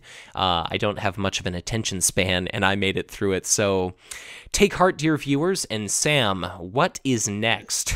All right, next we have a new FAQ. So, third new document we got for this month. But and I was hoping this would be a quick episode. Yeah, no, you were foolish. So, I'm just going to kind of go over like the changes, and those are of course highlighted in red on this FAQ document. So, under rules clarification, under gameplay, section 2.5, victory display.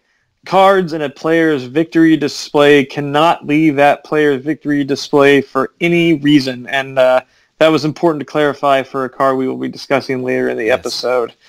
In addition to that, there are, let me just kind of scroll through this and make sure I'm not missing anything.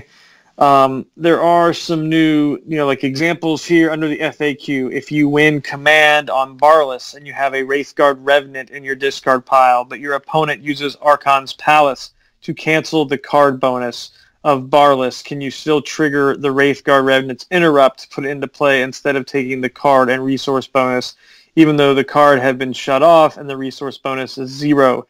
The answer is yes, you can.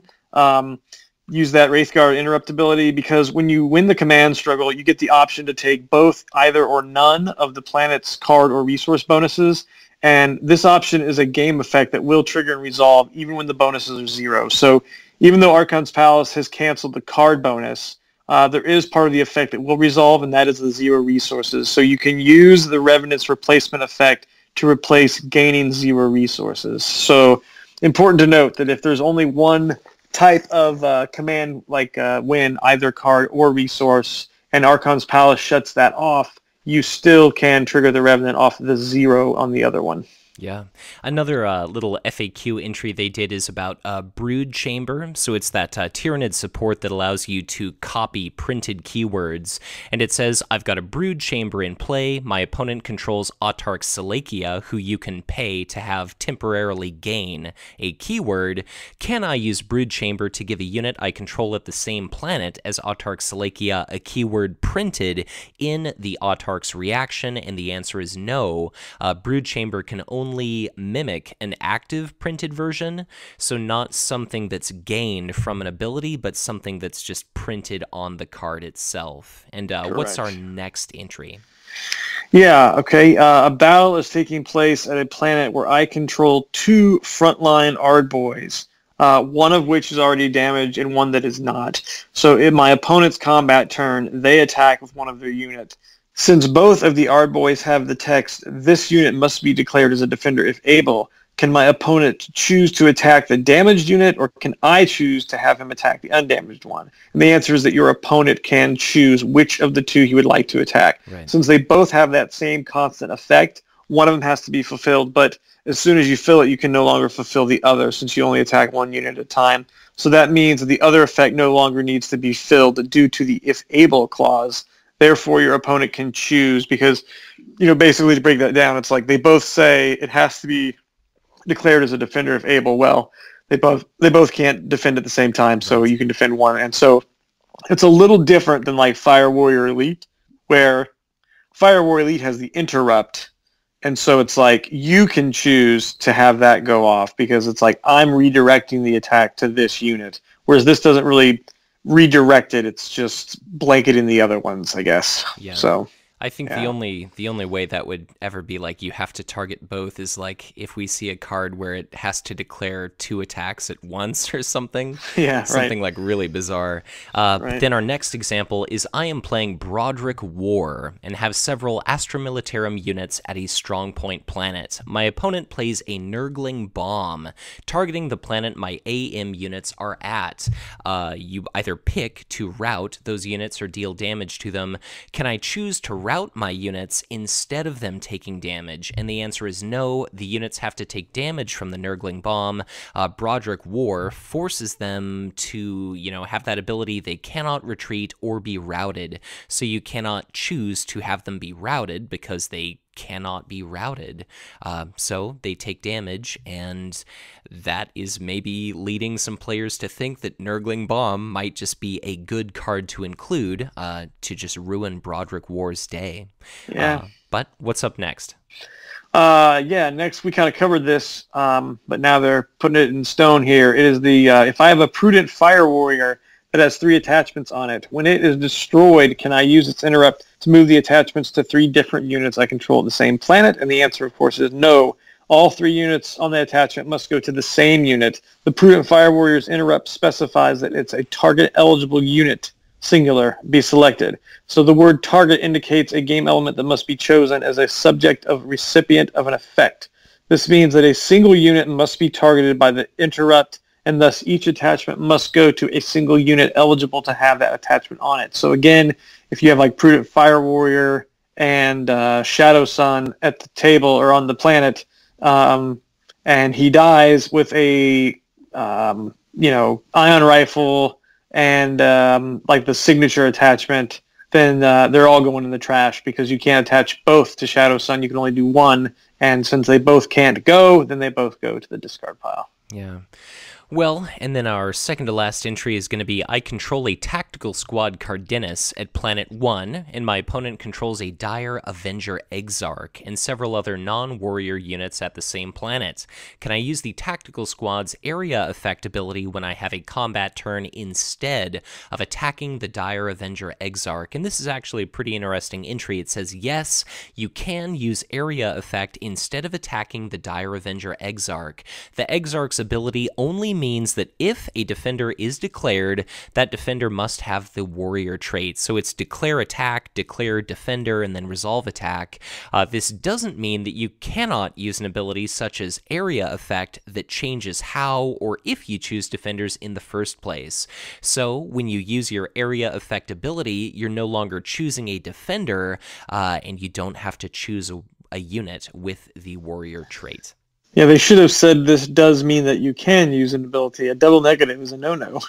Yeah, that was a little confusing to read through. But yeah, now, like, this obviously gets around the Dire Avenger Exarch, and it would also get around the Ard Boys and the Fire Warrior Elite, yes, because there is no declare defender. You go to declare attack, and then area effect just kind of supersedes the rest of the combat breakdown there. Yes. So, and that leads us right into the final entry here. It is, I have an Ethereal Envoy with a gun drones attached to it. When it uses the area effect ability granted by the gun drones, does its forced reaction trigger? And of course, the Ethereal Envoy's forced reaction is after it resolves an attack, it moves to your HQ. Yes. And the answer is no. So I think many of us have been playing this wrong. Yes. The Ethereal Envoy never resolves an attack when it uses its area effect ability. When a unit uses an area effect ability, it is first declared as an attacker as per the rules on page 26 of the RRG. The second step of an attack, the declare defender step, is then replaced by the area effect ability as outlined on page 3 of the RRG. And so after this ability is resolved, the attack is ended. But this means that the third step of attacking, resolve attack, is never completed. And it could never be completed since you never declared a defender. Therefore, the Ethereal Envoy's ability would not trigger. It triggers off the third step, and since that trigger never happens, the ability does not initiate. So, the fun little trick was gun drones on Ethereal Envoy, use AoE, he moves back to HQ, and then on your next action window, you orbital city him in to AoE Armor Bane 2 again, and now that won't happen. He will resolve the effect. He will not move to HQ because he has resolved the effect and not the attack. And you better hope you have a Fire Warrior Elite to keep him around until the next combat turn. So, yeah. It made, I think in many cases, it made Anchi a little bit weaker there, because that guy is going to be a prime target to kill before he readies before the next combat round. Yeah. But at the same time, there might be some situations where they can't kill him, and now he readies up, and you don't have to waste an orbital city, or you don't have to have one in play at all either. So yeah, I still think it's like a net loss, but it's not like they changed anything. It's just that they clarified what should have been correct all along. And, people are still confused about, I think the whole Armor Bane AoE, and although it never hits step 2 of the, declare attack, declare defender, resolve attack, it still initiates step 1, and Armor Bane, of course, means you can't use shields once step 1 kicks into place, and therefore that's why the Armor Bane works. It's a little wonky, but I get it. I get it. Yeah. Yeah, it makes sense. I mean, for the understanding has I guess first off, a lot of people were seeing this as a nerf, and it's not that the card is being weakened. This is not errata. It's just a clarification that a lot of people were playing incorrectly. Right. And, you know, I myself, as I don't play very much, had never really questioned it. It was just people always told me that after you use gun drones, that triggers that forced reaction, and then your ethereal moves away from the planet, and I just assumed that was the way it works, whether or not I'd done it myself. But you know, we've always understood that area effect does not count as an attack. It counts as, you know, it's a card ability yes, that while goes that off unit's while attacking. the unit is attacking. Correct. Exactly, Yeah. right. So the Armor Bane thing has always made sense, but just like you can't use Indomitable to prevent area effect damage, area effect does not trigger an ethereal to be bounced back to your HQ, so it makes them easier to kill. This clarification does mean that a lot of people are going to be playing a less powerful version of Anshi because they've got an improved rules understanding relative to what they used to be playing. So again, it's not errata, it's a clarification. A lot of people are interpreting this as FFG is kind of massaging the rules system to be a particular way, but I just think, like, there's no time better than the present to not only just set all of these tournament regulations and organized play policies in stone, but really kind of hammer out how all these rulings are going to be working. And Yeah. Oh, go ahead. Sorry, man. Oh, not a problem. I was just going to say, and we'll talk about kind of more rules controversy shortly, but it seems like FFG has kind of had a lot of this stuff in mind for quite some time. Recently, because What Lurks Below, that war pack was spoiled prematurely, you know, prior to its street date, it was unveiled to the public. We got this FAQ update yesterday. Today that we're recording is when What Lurks Below is available in retailers everywhere. So a lot of people were just thinking like, oh, Fantasy Flight Games must be just, you know, kind of picking and choosing how to interpret rules out of their ass. And I don't really think that's the case. It's definitely a little bit finicky in regard to how some of these effects work, but I think it all makes sense within the existing rule set.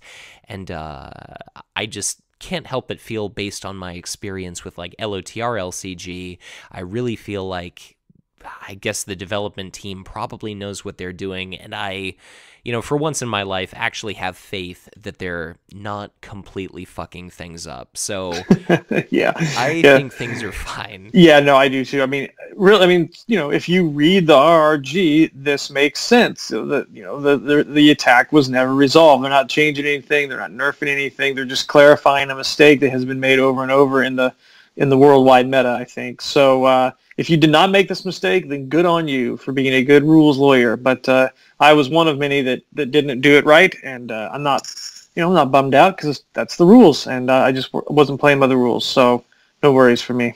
Yeah. Well, Sam, now that we've covered all of the late-breaking news, just mountain of articles, we've navigated through the new FAQ, the new organized play policy, I suppose we've one last thing to cover in this episode. Really, the primary content I wanted to focus on is the spoilers for What Lurks Below. It's our latest war pack to be released. It's number 4 of the Planetfall cycle. It's all about Subject Omega X 62113, as has been talked about quite a lot in the community. That's a bit of an Easter egg as to the wedding date of Brad Andrews. It's, let's see here if I do my math, it's April, May, June. So it's June 21st of 2013, if I'm reading that correctly, is of course the day that Brad ended up getting married. So good on those two. They're still together. Hopefully there'll never come the awkward day where every time Brad looks at Subject Omega, a single tear has to run down his cheek. Yeah. But that's the pessimist in me coming out. But Sam, why don't you introduce us to the first card of What Lurks Below, our new Warlord? Yeah, Subject Omega X 62113. He is a creature and a gene stealer. He's a 2/6 with, as all Tyranid so far, 6 starting resources, 6 starting cards in your hand. And he has the printed text, each gene stealer card in your hand may be deployed to an infested planet as if it had ambush. So interesting to note, it is card, not unit. So if you have Gene Stealer traded attachments, which we do, then those come in with Ambush 2. Interesting to know if you ever have a Gene Stealer traded support. As the game stands now, supports are not played at planets.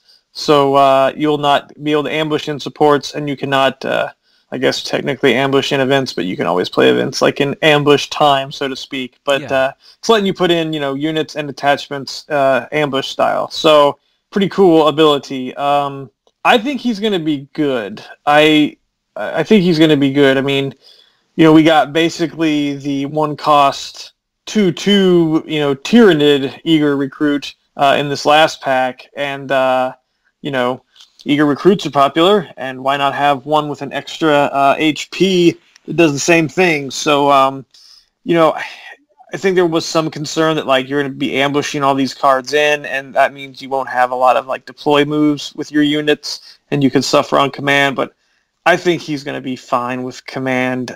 You might lose command at the planet you're going to battle at because you're bringing your units in at ambush speed.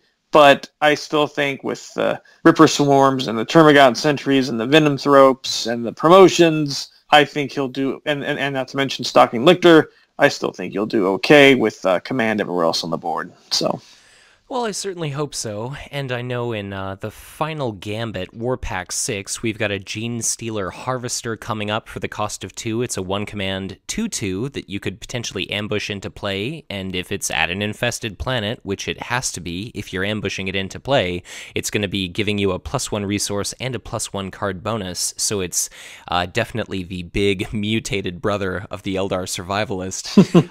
But that could be pretty fantastic at some point because it ambushes in, does a little bit of good for you during combat, then hopefully it hangs around long enough to keep accruing you additional income.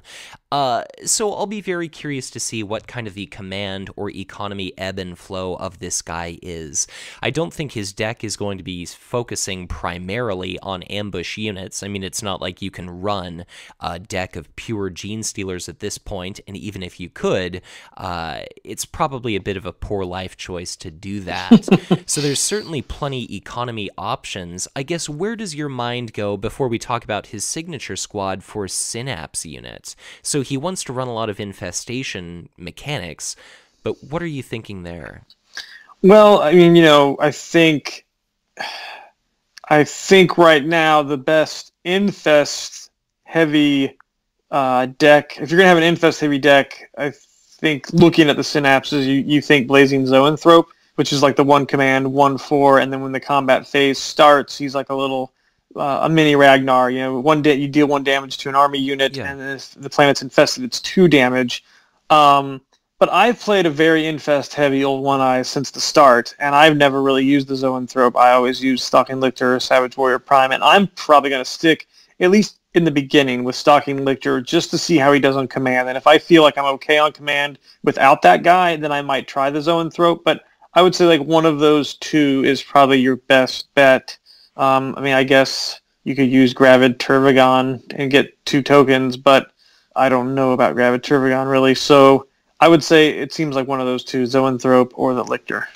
Yeah, I definitely think so. I think at first I would err on the side of caution and pick the Stalking Lictor, especially if you're concerned about command. And then when you get a little bit ballsier, you could definitely go the Blazing Zoanthrope, just because that 2 damage plus being able to attack for 1 at an infested planet during the later game is going to be pretty powerful.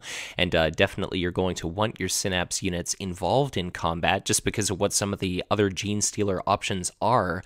I really like Subject Omega in the fact that he's a warlord where he can kind of be off doing his own thing, and you don't necessarily have to risk him being in combat. Like, he can focus on sniping enemy economy units, and then you can just ambush in Gene Stealers where relevant. And of course, if a lot of your combat potential comes from units that can potentially be showing up at any planets, I just think that's kind of pretty cool. Like your Gene Stealer Harvester, you don't necessarily need to commit to playing it to some first planet where it's obviously going to be sitting there.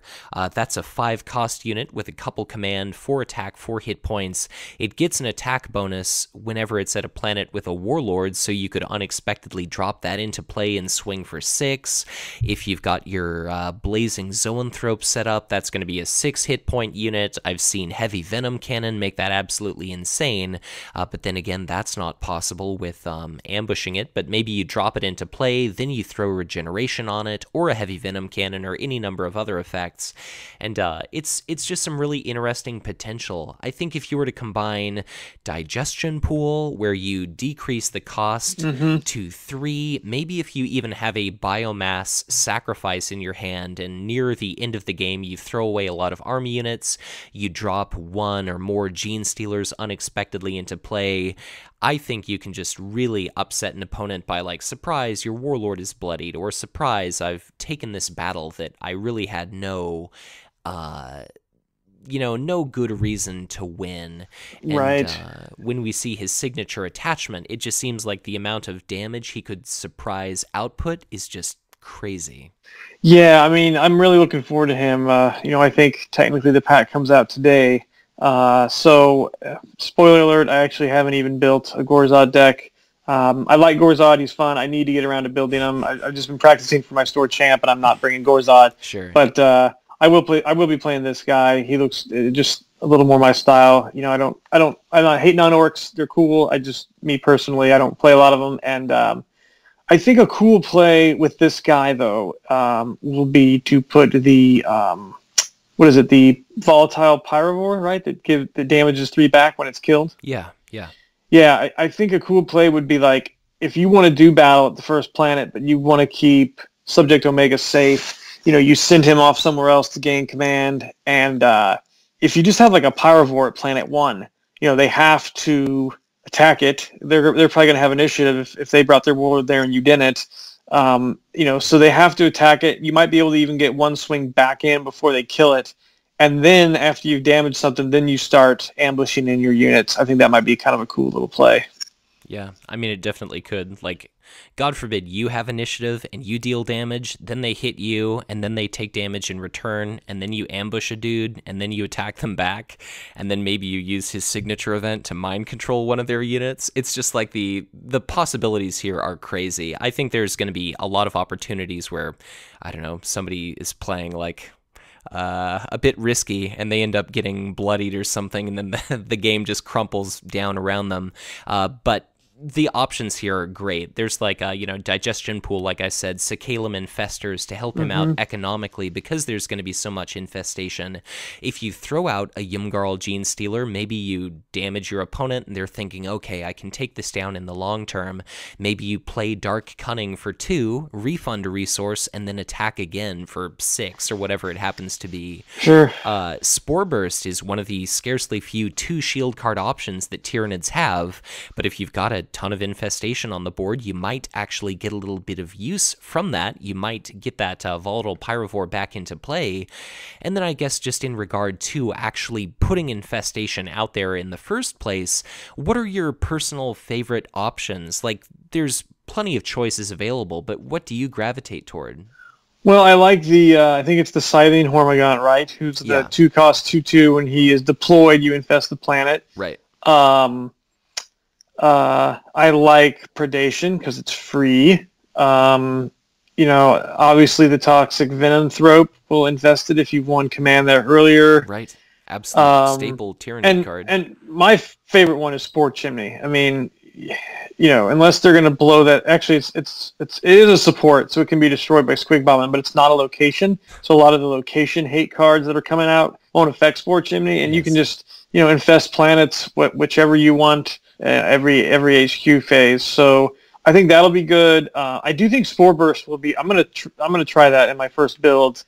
Is the 2 Shielder versus Heavy Venom Cannon, just because if you're ambushing in a Ymgarl Gene Stealer, a Heavy Venom Cannon's not gonna do you any good. Right. So yeah, I'm gonna try the Spore Burst out. So yeah, that's kind of how I think I'll go about infesting. But what about his signature army unit, Mitch? We're talking about ambushing in these Gene Stealers. Let's read about this guy. Right. So first up, of course, we've got 4 copies of Invasive Gene Stealers. It's 3 cost, 1 command, 2 attack, 3 hit points, creature trait, Gene Stealer trait, so it could be ambushed at an infested planet. Reaction is after you deploy this unit, target an enemy army unit at this planet. Until the end of the phase, the targeted unit gets -1 hit point, and this unit gets +1 hit point. So if you deploy it during combat, it could drop in, kill an Alpha Legion Infiltrator, because everyone plays those. But more likely, it could kill an Incubus Warrior immediately. If an Honored Librarian is damaged, you could drop that to 0 hit points. You could play multiple copies of this and target the same unit. And just like we see with the Necrons, like Extermination and Nahumek, -HP cannot be shielded. It's basically the equivalent of unpreventable damage, and a 4 HP Gene Stealer is pretty fantastic. So this strikes me as an alright card. The stats are maybe a little underwhelming for the cost, but how do you feel about like a possible 2/4 for 3? Well, I like it. I like it for 2 reasons. Like you said, you bring it in during combat, you can maybe kill something that's been damaged and is clinging on to life, and then it's a 2/4. And even if you want to deploy it, like if they have, let's say they've got, let's say they went to that planet the turn before and they readied themselves, but they've got, a Blood Angel Veteran with 2 damage on it, or a Valora Marksman with 1 damage on it. You can actually just kill it during the deploy phase, and granted, your +1 HP will, evaporate at the end of the deploy phase, and you won't have it for combat, but I just like the thought of, like a Rattling Deadeye, maybe like, by himself, or maybe he's got an attachment, or like in a Starblaze deck, he's got an ion rifle or something, and, during deploy, you're like, all right, I'll take out your ranged threat, and then, like flip-flop the command here. So I think he'll have uses both in regular deploy and then, of course, ambushing and during combat. So Yeah. I kind of like him, yeah. I could also see it like, of course it's a 3 cost 1 command unit, but I could also see it during like the deploy phase where it's, I'll play a Ripper Swarm, okay, well I'll play a Void Pirate, and then I do something else, then my opponent promotes that unit, and then it's like, okay, Invasive Gene Stealer, now your 3 command icon Void Pirate is just immediately dead, and then I'm going to win command at that planet. So it's definitely versatile, and if you save a few of these up, if you can trigger 2 or God forbid 3 or 4 at once, you can bring down a really strong unit. And if you can just keep piling on the attacks, if you can survive a lot of damage, that's a pretty big deal. Like a 4 hit point unit is definitely nothing to laugh about. And if you can do the whole let's say you can only target army units, so you can't kill tokens, but maybe I guess the dream situation is this functions like a bit of a miniature Clavex war leader. So I think it's a really cool card. It fits perfectly into Subject Omega's a deck archetype, and I think it helps really shore up some possible weaknesses for him. So I like it, but what's next in our signature squad? Yeah, we've got the 2 cost attachment, Lethal Toxin Sacs. Like all these things, it's a 3 shielder. It has the War Gear and Gene Stealer trait. So obviously with Subject Omega, you can ambush in this attachment. But the cool thing is you can also deploy it from your discard pile. Now, you cannot ambush it from your discard pile, important to note, but you can deploy it from there. So, if the unit that you had previously put it on died, or if you, pissed it away as 3 shields, you can still get it back. So I really like that. I like that you can use it as the shields, and then the next turn you can deploy it. And the attached unit gets +3 attack and -1 HP. And you have to put it on a unit you control, so there's no put this thing on the Rattling Deadeye or the Incubus Warrior or the Alpha Legion Infiltrator and kill it, and then it goes back to your trash, and you get it again. It's got to be a unit you control. But +3 attack, -1 HP. If you're gonna ambush it in, make sure you do it when it's about to be your swing, so that you don't, reduce your own HP before they attack. But putting this thing on a Yimgarl Gene Stealer after it's already in your trash, okay, -1 HP stinks, but at this point, that thing can probably have 4 or 6 hit points. And so, what's 3 or 5? It's still a hardy unit. Yeah. And if, you have initiative or something, then the -1 HP isn't too bad if this thing's coming out of the trash. Yeah, and I mean, just some of the possibilities, like I alluded to earlier with Subject Omega. Let's say you've got a digestion pool in play or something like that, and you maybe even do that biomass sacrifice trick. It's like if I've got a Ripper Swarm at a planet, and I've got a fair few resources in, my resource token pile. If my opponent goes there, he swings with my Warlord. It's like, okay, kill my Ripper Swarm. I'll pay, maybe 3 with my digestion pool. I'll put out a Yumgarl Gene Stealer. I'll pay another 2 for lethal toxin sacks, and then I'll take a swing at your Warlord for 9. It's like, I don't know. It could be a pretty strong effect, and you could do this on any Gene Stealer. A Gene Stealer Prowler could swing for 5, and that's a grand total of 3 resources. So there's definitely going to be a lot to look out for, and it's not as clumsy and inconsistent as Drop Pod Assault can be. So Subject Omega could potentially flounder, but some of the stuff he can do is super exciting. And the fact that you can throw this away as shields and then recur it, I really like this event, or this attachment. Yeah, I think that's the coolest thing about it, is that it can be recurred after you've used it as shields. So yeah. And not the least bit about this card do I like, but back when I played Tabletop 40K, this is another instance of something from that game being incorporated into this, like Toxin Sacks were a biomorph Tyranids could get that increase the strength of their attacks. This increases their attack value, so it's just great seeing kind of all these things tied together.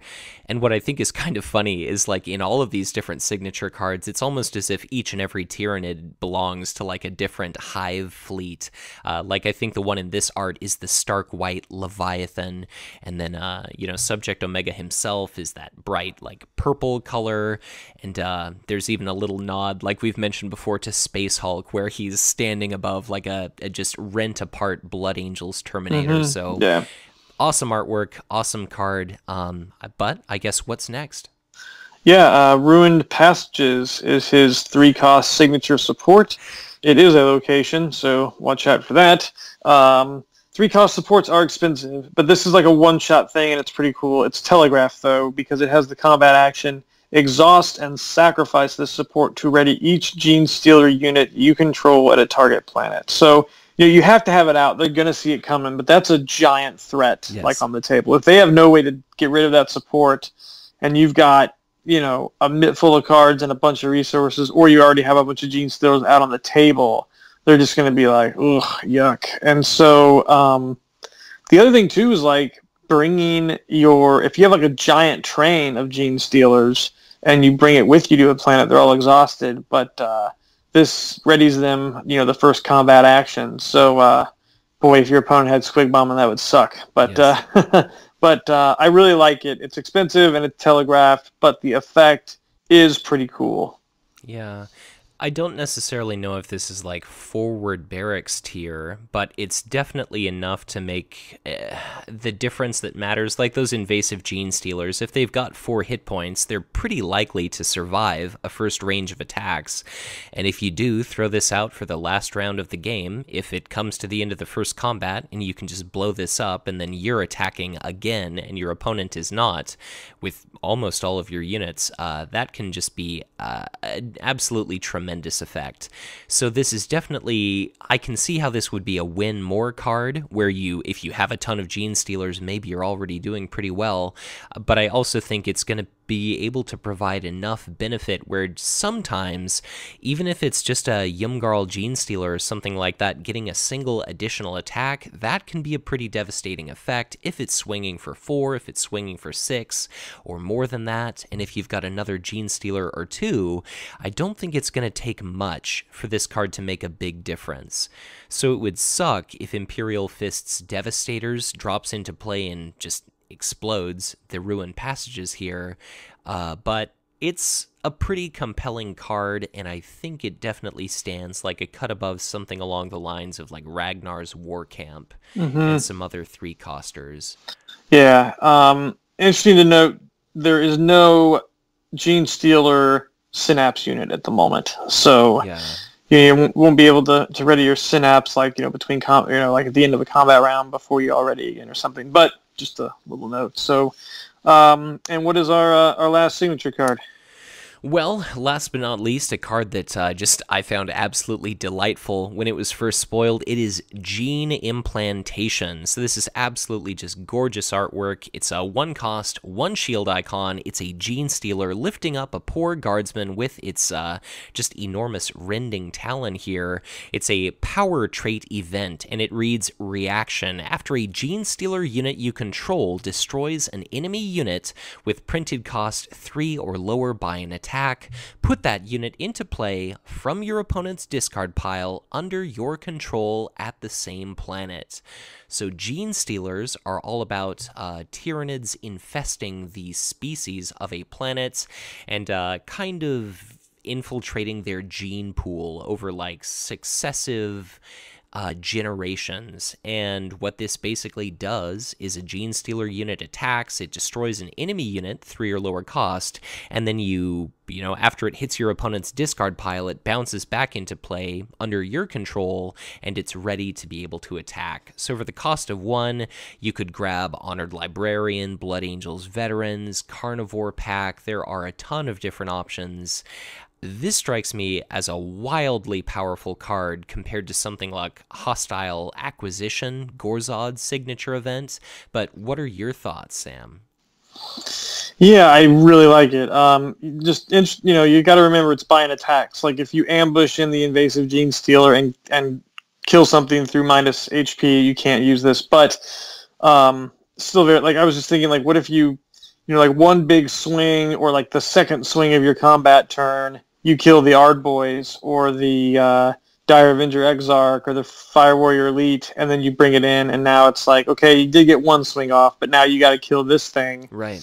Like, it just seems really cool. The amount of stuff. Oh, I'm sorry. You could not do. Right. It's too expensive. Yeah, too expensive. But you could do Fire Warrior Elite, I guess, yes, or whatever. But yeah, it's just really cool. I really like this. I'll take that Honored Librarian. I mean, it's gonna be tough to kill an Honored Librarian through an attack. Before it decimates you or their army decimates you. But the good stuff that you can grab with this is really cool. Right, but I mean, it just makes combat math hell. Let's say we come to the end of a combat round, you and I are playing a game, and you don't really know what to expect from me. I spend 1 resource on a Gene Stealer Prowler. I attack one of your units, I kill it, I spend another resource, I have another unit present at that planet, and then I can attack you again. Like, if I take control of I guess I keep using that as an example, the Blood Angels Veterans or something, that creates such a giant shift in just the number of actions, the number of units at that planet for scarcely few resources. That just strikes me as very, very strong. It's going to be really easy for the Yumgarls, especially, to score kills. Even your Warlord counts as a Gene Stealer, so for the cost, I mean, who doesn't use like 3 or lower cost units everywhere? So this just seems like it's definitely going to tilt the scales. If you were to do 2 of these back to back, that just seems like an absolute nightmare. So maybe Invasive Gene Stealer drops into play, softens something up, and then manages to kill it. This just seems like a complete nightmare to play against, and unless you can nullify it or something like that, I mean, God forbid you could grab a Starbane's Council, like Gene Stealer Prowler, kills something, Gene Implantation, Starbane's Council attacks something else for 5.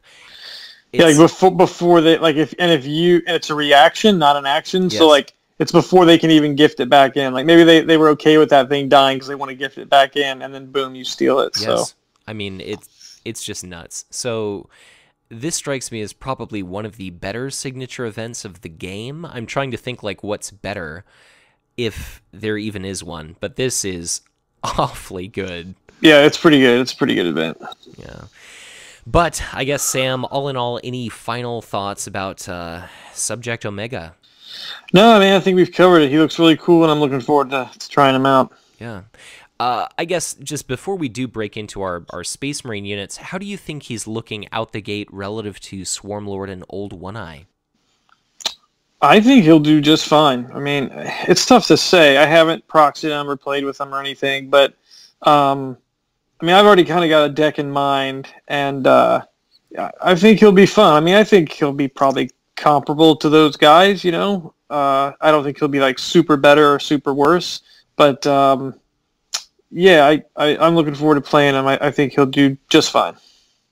All right, so Sam, earlier in the episode we mentioned that What Lurks Below was spoiled prematurely. One of the cards that came out in that war pack has caused a ton of controversy, a ton of rules discussion, a lot of confusion, frustration, misinterpretation, correct interpretation, a lot of people coming to the discussion late, misinterpreting everything all over again.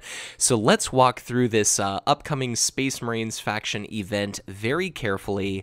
Our latest FAQ clarified how this is meant to be played, but it definitely caused a bit of uproar and upset when it was first unveiled. So walk us through Declare the Crusade, and let's digest together this event. I'm going to make an alt art card of this for the next Black Crusade League called Declare the Internet Rage. And but anyway, it is a 2-cost event, 1 shield, Declare the Crusade. It is a tactic, Space Marine card here, non-loyal, and it has the reaction. After you win a battle at a blue tech planet, choose another planet in play and a planet that has been removed from the game. Switch the chosen planets. So we know that you can't mess with victory display planets. Right. But you would choose another planet that is in play. And that is a face-up planet, correct? Yeah. So you win a battle at a blue technology planet, then you pick a different planet that is in play. Face-down planets are out of play. So you pick, like, let's say you win at planet number 1, you pick either 2, 3, 4, or 5, and that's what you're going to be switching. Correct. And so then after you choose that planet... you choose a planet that has been removed from the game. And the only planets that have been removed from the game are the 3 planet cards that were not included in the initial 7-card lineup. Correct. And or a first planet that was won by neither player and then removed from the game. Right. So in most cases, you're going to have 3 planets to choose from. You may have more than 3, but that's not likely, sometimes 4. And you switch those planets. Now, the one thing I am not clear on yet, so I'm clear on the fact that victory display planets are out of play. That is correct. They are out of play, right, according to the RRG. Yes, and they cannot be removed from the victory display for any reason. Any reason, correct. And that face-down planets are out of play. Right. So those victory display and face-down planets fall into neither category. They are neither in play nor have they been removed from the game.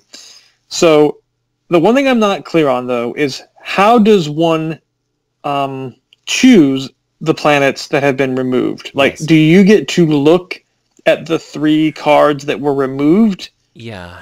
So that's the one thing I'm not clear on, like, because if it's like first turn or even second turn, that gives you a little bit of knowledge. Like, if it's the second turn and I look and it's Yavharn and Barlas and Osis 4 in the removed from the game pile, and I see what the 1 planet in my victory display is, and I see the other 5 planets in play, then I know now, through process of elimination, what that last face-down planet card is. So I'm just not clear. Maybe I missed it, but I think in the FAQ it did not say how one chooses from these removed from the game planets. Yeah, so that is the big thing we don't know, is we don't know when we get to look at materials that have been removed from the game. I was trying to find it really quick in the tournament organization thing, but it is somewhere in that document it says, like, you cannot, like, if you have a binder full of cards and you're like, okay, I'm playing against orcs, what events might my opponent be running? Like, you cannot reference those outside of the game materials at any point during the match. Correct. So the question here is, these things that have been removed from play, when you play Declare the Crusade, I assume that it prompts you to look at all of the available removed from play planets and make your choice, but it doesn't explicitly say that. So I would imagine you'll be choosing as opposed to randomly picking, but that is something that I would kind of appreciate to have clarified. Yeah, and maybe we can get that clarification in an email to Brad or something. But we'll try to work on that for you guys and see if we can get clarification. But so presuming, like, I'm going to be playing this card as though the players pick. Like, once they play this, that provides the player that plays this card with the information of, you know, what planets were not included in the game on setup, like what's still remaining in play, just because it definitely could alter someone's strategy if it's like, okay, my warlord's really hurt, but I know that Iridial is one of those face-down planets, so I can be a little bit more risky than I otherwise would. Correct. But, you know, I guess a lot of people were thinking that this card is going to break the game because they were interpreting it wrong. Like, the reason that Sam and I are being so painstakingly cautious with this card is immediately a lot of people were like, well, wait a sec, after I win a battle at a blue planet, I can switch the current planet with a card in my opponent's victory display, and I can, you know, like, immediately win the game and all of this stuff, so it's not nearly as powerful as people originally interpreted it to be. So maybe Sam and I are being a little bit too cautious, but knowing full well what this card actually does, that it doesn't completely break apart everything Conquest, what do you actually think about it? Well, I think it's potentially pretty powerful. I don't think it's game breaking. You're not fucking around with anyone's victory display. But like, let's say you've got a blue planet in your victory display. Let's say you won a Tricon on planet 1. And maybe there's like the next card has got no tech, planet 3 has got tech, and 4 and 5 have no tech. So, you know, they're probably like, let's assume they're like going to be okay with giving you planet 3 by the time it becomes 1. Like, let's say it's Eloith, okay? So now Eloith is planet number 1.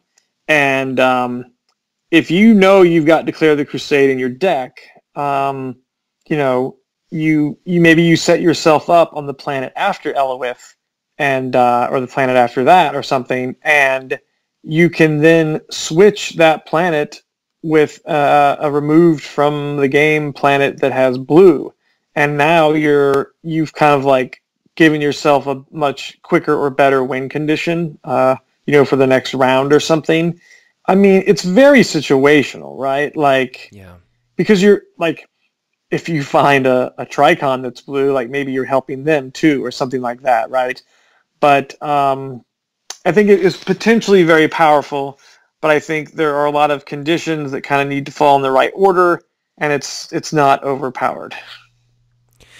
Yeah, so I guess my thoughts about this card are that it introduces a lot of interesting possibilities where at some times this might be a bit of a blowout, but there's kind of a lot of stars have to align for this to be reasonable. Like, first of all, it costs 2 and it's a card.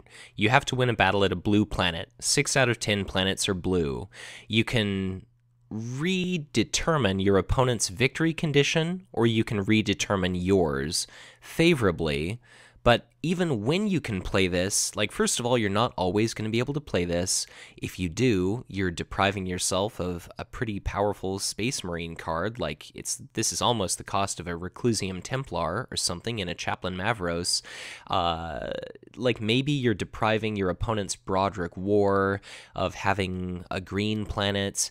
Maybe the planets in play, the planets that were removed from the game aren't really going to facilitate what you're hoping to accomplish. Maybe you're able to deprive your opponent of their red planet when they're Archon Selene Morn, so they're not going to be able to save a lot of resources. But then again, like, maybe just based on the planet flop, maybe you get lucky in the first place, and then this is going to be a dead draw, and then it's not helping you to build toward a victory condition. Like, it just seems like it's conditional inconsistency on top of inconsistency, and that just really makes me cautious to run this card. Like, I think a lot of people are attributing a lot of power to this, and I don't necessarily agree that it's always warranted. I think this is a big, scary card, but it's not necessarily going to make as much of an impact as people are thinking. Yeah, I'm with you. I think it has potential, but a lot of pieces kind of have to be in the right place. So Yeah. I mean, it's just like a hallmark of a good deck is over the course of a tournament, when you have to play a lot of different games, you don't necessarily want it to be swinging for the fences. You want consistency and reliability and everything directly working toward your victory condition. And maybe there may be a place for this, but it just seems like sometimes it'll be great, sometimes it won't. Sometimes you could slot in, like if your opponent is going to win a battle at Taurus and earn a ton of cards and resources, maybe you swap that out for Yvonne or something like that. But maybe your best option is like, okay, instead of a forced random discard, maybe I give my opponent Farron and then I route one of my units or something like that. So this could be a great card, it could not. I don't deny that it's powerful. I just think the fact that it's so grossly inconsistent is a really strong deterrent for me to actually put this in a deck. Yeah, I mean, I'll play around with it, but I don't think I'm going to put it in like a competitive deck unless in testing it proves to be awesome. But the one other thing that's funny, I'll note, is in one of, I can't even remember which one of these new documents that we went over, but in one of them, it said, like, you know, when you do initiative and set up the game, that you take those removed cards and you set them aside so they're not anywhere near the board, or you put them in a deck box or a binder. It's like, well, can you open your deck box, buddy? I need to look at those because I just played Declare the Crusade. Right. I thought that was just kind of funny, like on the heels of this, that they're like, get those things far away, put them in a deck box, get them out of here, and now you might need to access them. So it's kind of funny. Yeah. So I mean, with that debacle of a card out of the way, I guess what's next in this war pack? Yes, next we have what I'm going to nickname right here the Dishonored Librarian. He is the Cenobite Servitor, and he is a poor, lobotomized bastard with a giant Bible strapped to his back and chained to his back. Please, Sam, Space Bible. Space Bible, that's right. And what do they call that thing in the Horus Heresy? That, like, it's the little track that they pass around to, like, when they first kind of like deify the Emperor. Oh God, I don't know. Oh man, it's been too long since I've read any Horus Heresy, but some listener can correct me. But there is some sort of like track that they pass out among the guardsmen and the crew, and it kind of catches on and deifies the Emperor. And now I can't remember it, but that would have been a good joke, but I just totally dropped the ball. But anyway, one attachment, one shield, non-loyal, but basically is loyal. It's the Cenobite Servitor. It is a drone, so a little ECT synergy there. Interesting to note. And it says, attached to a Black Templars unit. Attached unit gets +1 HP. And then it has the action, sacrifice this attachment to put a relic attachment into play from your hand attached to an eligible unit. I actually kind of like this. It's tricky, but like, because you're like, well, what if he dies before, even if he's got a +1 HP, what if my unit gets killed before I get the opportunity to trigger this action and sacrifice it?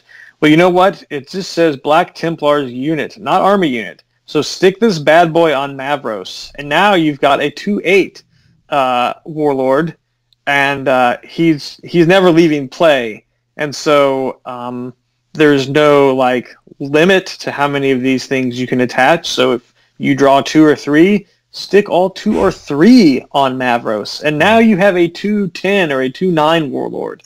Yeah. And wait for the Black Sword, wait for the Chrozium Arcanum. No, Chrozium Arcanum is not a relic, but that is correct. Wait for the Iron Halo, Halo or the Black Sword to get into your hand, and it's like dear God, Mavros is a 2/8 or a 2/9, and it's like, hey, you know what? During command, I drew an Iron Halo.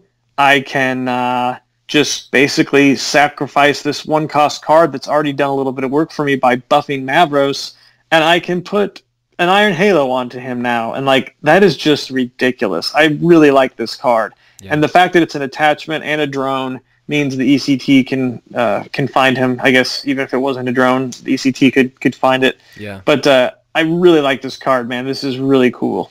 Yeah, I mean, it just, like, dear God, it makes Mavros unkillable. It's like, oh, I attack you for 10, I'll play Indomitable, or I'll Iron Halo, or I'll attack you with something small.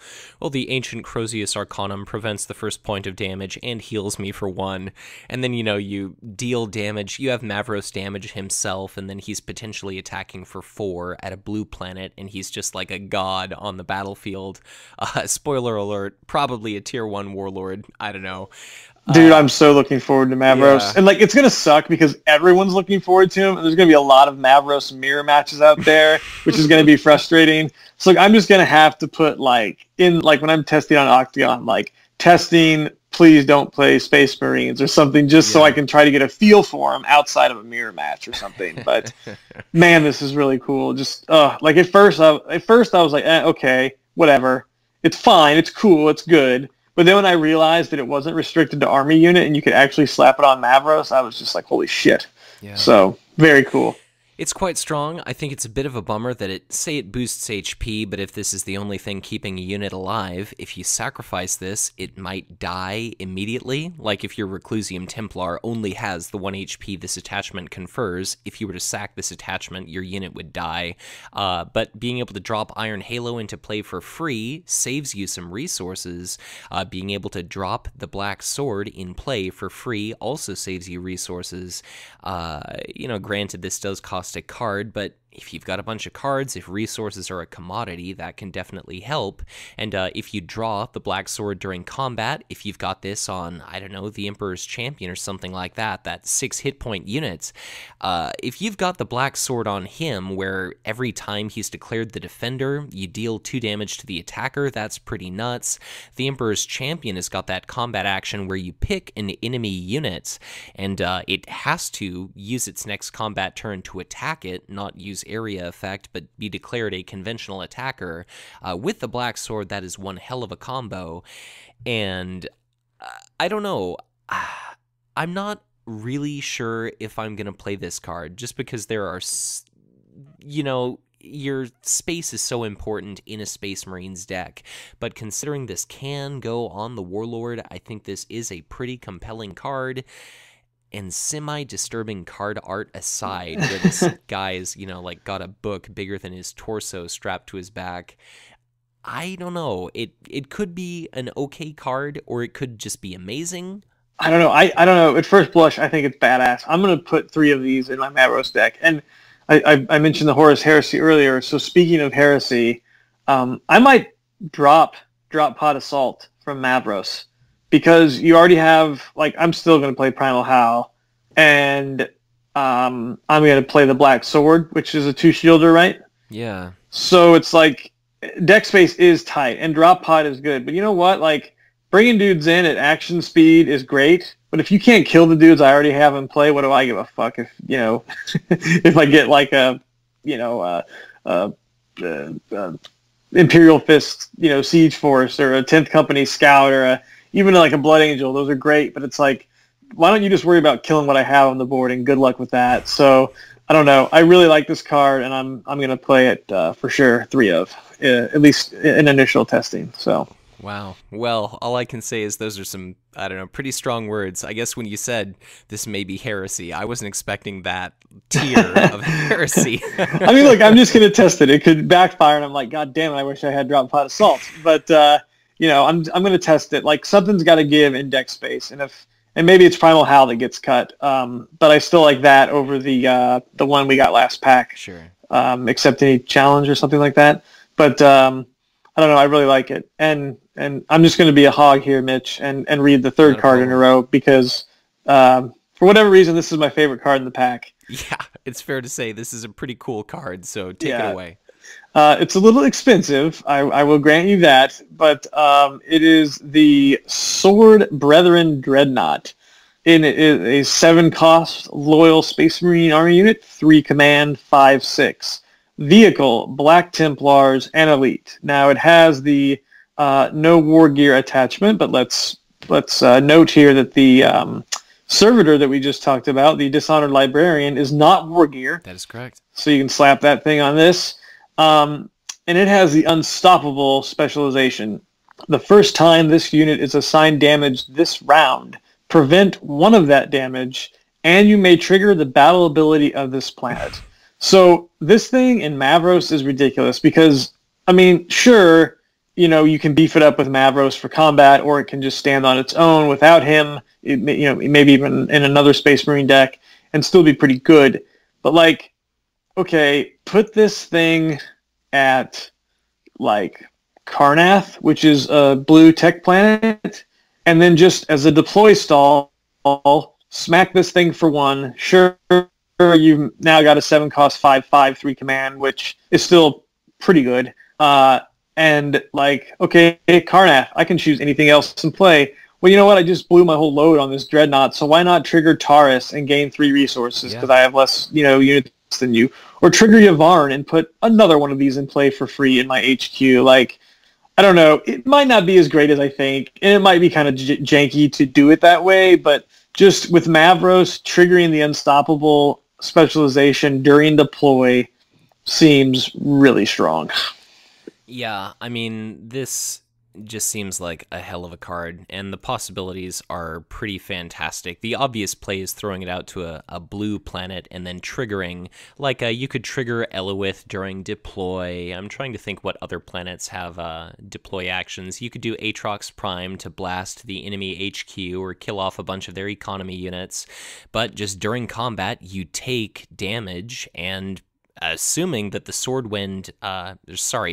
Brethren Dreadnought survives and it triggers that unstoppable specialization, maybe it's like, okay, you hit me, I'm going to trigger Farron, so I'm going to rout one of your units from this planet, or, I'm going to trigger Taurus, and then I'm going to win the battle, and then I'm going to win Taurus again.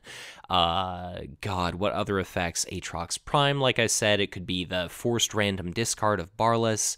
Really, any number of other effects. This just seems absolutely nuts. And if you can manage to keep it in play for multiple rounds, it's just like the benefit that you can accrue from a card like this just seems wildly powerful. So by no means is it inexpensive. Like a Land Raider has pretty similar stats for 2 lower cost, and I guess the Ultramarines Dreadnought, our original Dreadnought here, was a 6-cost, no command, 8/8. This to me seems pretty favorable, and if there's anything I've learned as I've started to become a more experienced and more competent player, it's never underestimate just how dramatically those planet abilities can change the outcome of combat. Like, I've really started to love tense negotiations just because that can be such a huge upset, and this is pretty similar, so I just think this is just going to be a massive pain in the ass where your opponent has to deal with it, and if they do, it could ruin their day the instant this graces the tabletop. Right. I mean, I already said I like Tau with Space Marines. I like Tau with Mavros for the Black Sword and the Crosium and the Iron Halos and the Dishonored Librarian, and it's like, why not take tense negotiations and you can do that thing a couple times? Or like,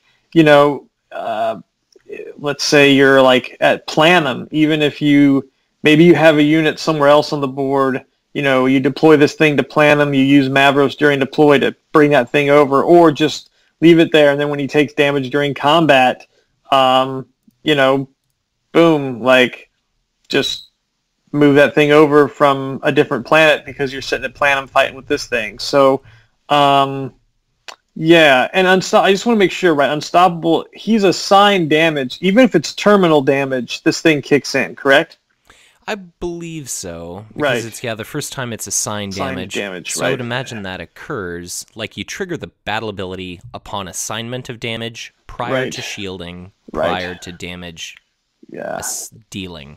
Right. Yeah. Very cool card. Awesome card. It's expensive, but and Space Marines do kind of have a higher cost curve. But I think with like the Righteous Initiate and maybe like Void Pirate, Road Trader, 10th Company Command Scout, maybe ECT or Vasha Trailblazer, like there's ways to keep your cost curve a little lower. And I'd love to have a couple of these in play. So. Yeah, so it looks really fun. I've normally not been big on elites, but that seems very cool. We've said it a million times, Backlash is coming out. I would suggest running Backlash if you're going to invest 7 resources in an elite. So awesome stuff, and just the fact that the servitor and everything else is eligible to be thrown on that, that just looks like it's going to be a nightmare to deal with, and this whole elite heavier meta is just going to be nuts. So I can't wait, but it just looks like a hell of a lot of fun. Right. All right, Mitch, why don't you read us the Astra Militarum cards we got here, or the one orc card and the and the Astra Militarum card. Sure. Well, first of our Astra Militarum cards, we've got a new army unit. It's the Torox APC. It's got this armored personnel carrier kind of busting onto the scene. It shows some guardsmen disembarking and just getting ready to open up all kinds of whoop-ass upon their opponents, but it's a 2-cost unit with a command icon. It's 2 attack, 2 hit points, a vehicle and transport trait, no war gear attachments, and reaction after a combat round at a green strongpoint planet ends, move this unit to that planet. So, in Broderick War, this is potentially attacking for 3. After a combat round ends, you can potentially combine this with forward barracks to relocate it to that planet. It counts as you're having an Astra Militarum faction unit at that planet, so maybe if your last unit was killed, all of a sudden the Torox APC arrives, and then you generate a guardsman token, and then you potentially lock your opponent out of winning some attrition style. You know, like, through the power of attrition, you can end up winning a battle that you would not have otherwise done. But just any time that you're fighting at a green planet, if the conditions of battle change, if your opponent unexpectedly ambushes a bunch of things, or they have more shield cards than you were expecting, maybe you played this somewhere for command, and then, like a Blackmane Sentinel, you move it to that planet when you really need to make a bunch of difference.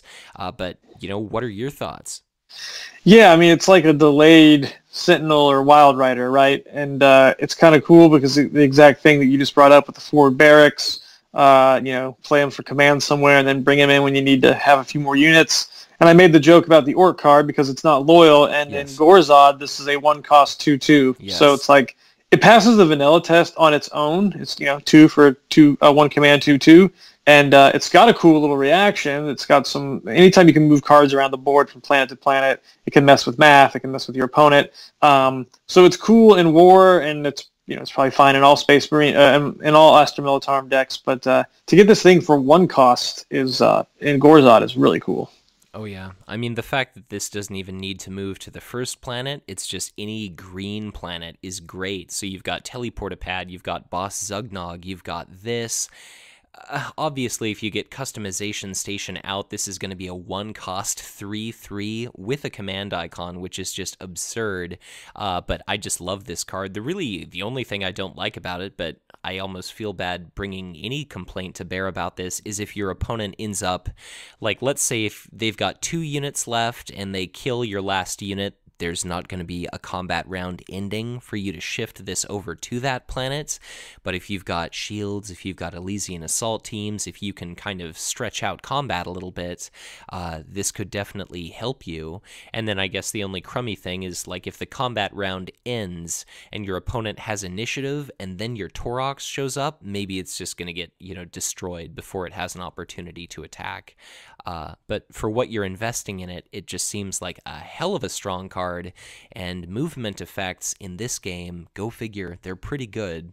Right. So this just strikes me as awesome. All right, next up we've got the 1-cost, 1-shield, non-loyal attachment, the M35 Galaxy Lasgun. And it's got like a really pissed off Ygritte from Game of Thrones here, firing a lasgun here. So you know nothing, Sam, man. I know nothing, and Jon Snow is not escaping from this arrow because it looks mean. And it is the war gear and weapon attached to a non-warlord unit. Attached unit gains +1 attack and +1 HP, and it has the interrupt. When attached unit leaves play, return this attachment to your hand. This is cool. I don't know where I'm going to fit it in. I don't really think I have room for it in War, and I haven't played a bunch of the other Astronomical Warlords as of late. But I really like the fact that it comes back to hand, because it's like it did its job, and then if it dies anyway, now you can play it again, or at least you have a shield. So I think it's kind of cool. Yeah, it's fascinating how this game deals with attachments. Like in other card games, units or creatures or whatever it happens to be always have like an obvious purpose. You play them out and they kind of do their duty, and then if you invest a bunch of attachments or enchantments, whatever it happens to be, in a card like that, if your opponent destroys it, they're really getting a lot of bang for their buck. Like their removal spell or whatever ends up just being incredibly efficient and incredibly valuable.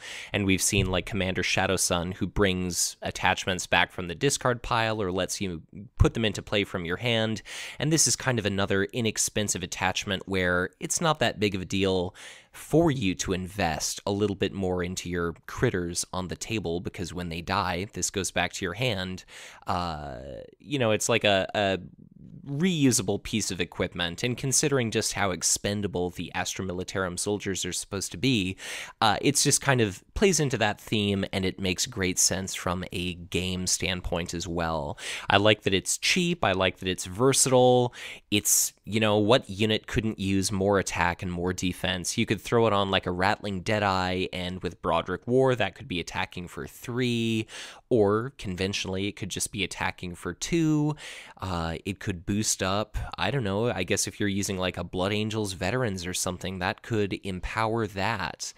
Yeah. A lot of different options. It could, it won't help anything that can't take war gear, but even a Sanctioned Psyker suddenly becomes a 1/5, and I guess with Broderick, it's a 2/5. So lots of cool choices, but I don't know. I guess any more thoughts of yours? No, I mean, it's a cool card. Like I said, I don't know how much I'll play it, but I just like the interrupt on it. I think it's cool design space. Yeah, I will say in like my Broderick War play experience, which I definitely don't have as much as most players, but I think Broderick is probably my second most played Warlord at this point. But I definitely generally have a lot more resources than I know what to do with. It's a shame that once you use this as a shield, it's kind of gone forever. But all the same, if you just keep getting a bunch of use out of this, if your soldiers keep dying, it could slowly but surely make it less likely that you're going to lose units, and slowly but surely accrue enough action advantage over several planets where it could make a potential difference here. And, it's cool. Yeah, and we should note, it's got great synergy in a Starblaze deck. Yes. Because in Starblaze, you can run ambush platform. Right. And so when the thing dies, you bring it back to hand, you put it on another guy, like For right free. there. So yeah, for free. So that might be kind of a cool spot for it too. Yep. And speaking of Starblaze, movement effects are always nice.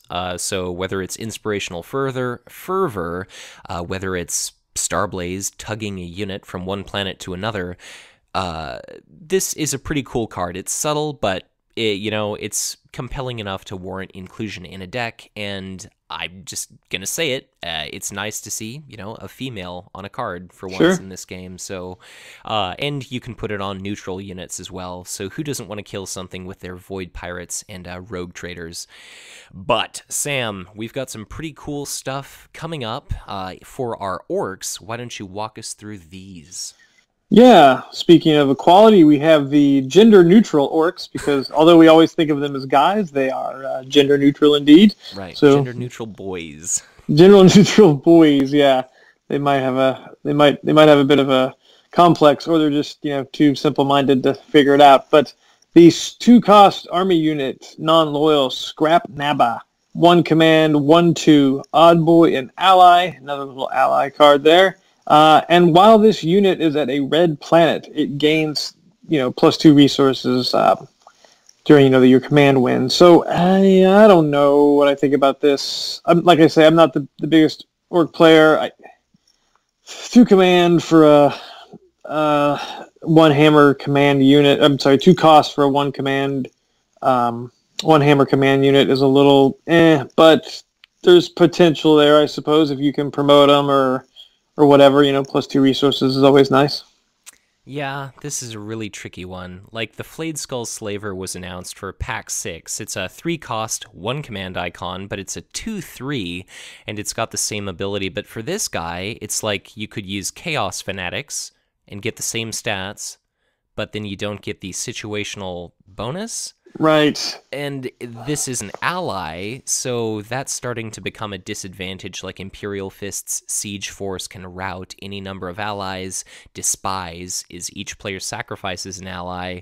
So this isn't really a strong economy unit. Like, it's great if you can get a bunch of resources, don't get me wrong, but the orcs aren't exactly known for a stellar command.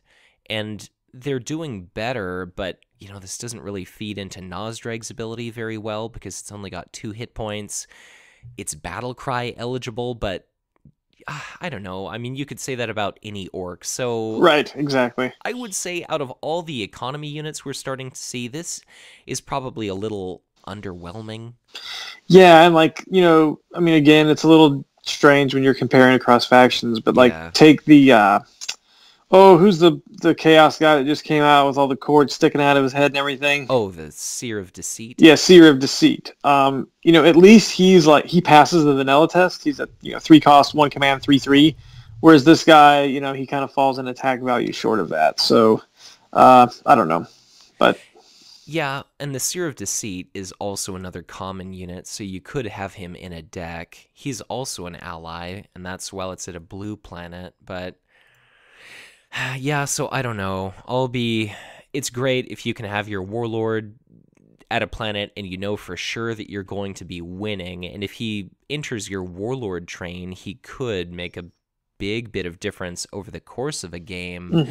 And orcs do have ammo depot, which is going to be pretty fantastic to keep your income high, but I really think it's going to be difficult to convince someone to be like, no, don't take the always useful rogue trader, take Scrap Nabba. right. So, you know, people don't really play Eldar Survivalist, and that's in a deck with extremely strong command. I don't know if people are going to play Scrap Nabba in orcs. Yeah, me neither. Let's move on to something a little more exciting here. The 3-cost support Smash-A-Gun Battery. Non-loyal. Weapon and artillery trait. No location trait.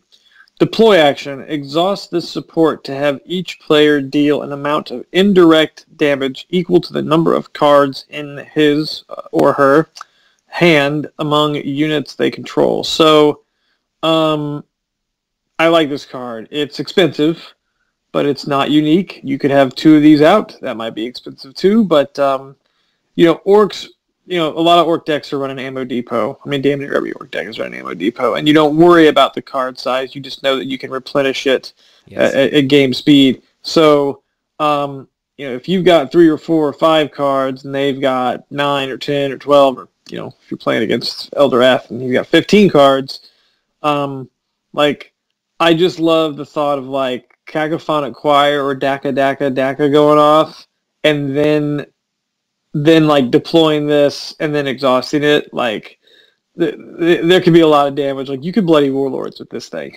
Oh yeah, I mean, it's you can't assign more indirect damage to one unit than it has remaining hit points, but I mean, at the end of a game, let's say you don't have a lot of cards in hand, your opponent does, you play this, you trigger it, and then all of a sudden it's just, oh God, I don't know, 10 points of damage going out, like you said, with Cacophonic Choir.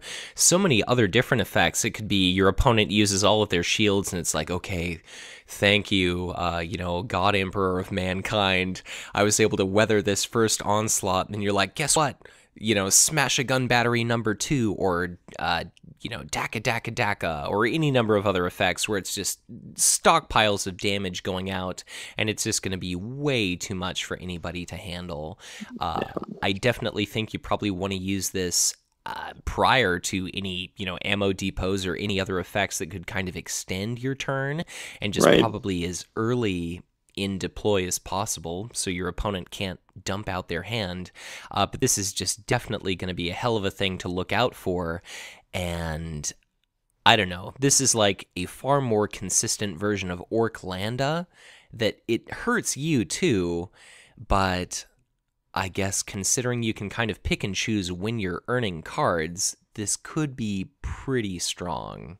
Yeah, and injuring yourself isn't so bad if you're like a Nazdrag or even Zogwart, and you put it on your Runt Herders or something like that. So right, and it's very cool. It's kind of even a nice little like anti-card choke thing. Like if Packmaster Kith is strangling you and she's got a lot of cards in hand, it's like fine, keep using Archon's Palace to cut off my cards coming in, and then I'll just let you keep dealing out way more damage round after round. Yep. So this could be pretty cool. I'm excited to see what happens, and there's so many effects that work well with it. Like I said, it seems like orcs are getting a ton of options, and they just keep getting more and more interesting. But Sam, you've done a great job so far. I take off my hood to you. Why don't you finish us off with an incredible combat trick, a combat trick for the orcs. A well-priced combat trick for the orcs, no less. It is 1 cost, 1 shield, non-loyal, outflank 'em. It is a tactic. I guess I should say it's an event. Reaction. After your combat turn ends, take a combat turn. This is a very cool card. Yes. I mean, just the fact that you can swing twice in a row for 1, like that alone is pretty cool. Non-loyal, so like, put it in Zarather. Very cool. Maybe even put it in Barstool. But I think the coolest thing about this is Eric Taylor on the Conquest brought this up, and if you guys don't listen to the Conquest, you should, but I'll relay what he said here. Very cool thing. This thing closes action windows. So like, if they have, let's say you're playing against Space Marines, and they've probably got an Eager Recruiter or Drop Pod, or you're playing against anybody that's got a Wild Rider squadron at the planet next door, anything like that. If they have 1 unit left, and you have 2 units readied left, let's say you swing with 1, you kill their readied unit, and they're okay with that because they're ready to ambush or Wild Rider or whatever, or even Torox APC over, whatever it is. You immediately play this as a reaction, so no action window has opened. Yes. And now you have a readied unit. There are no units opposite you, and that meets the criteria for combat ending at that planet, and you've won.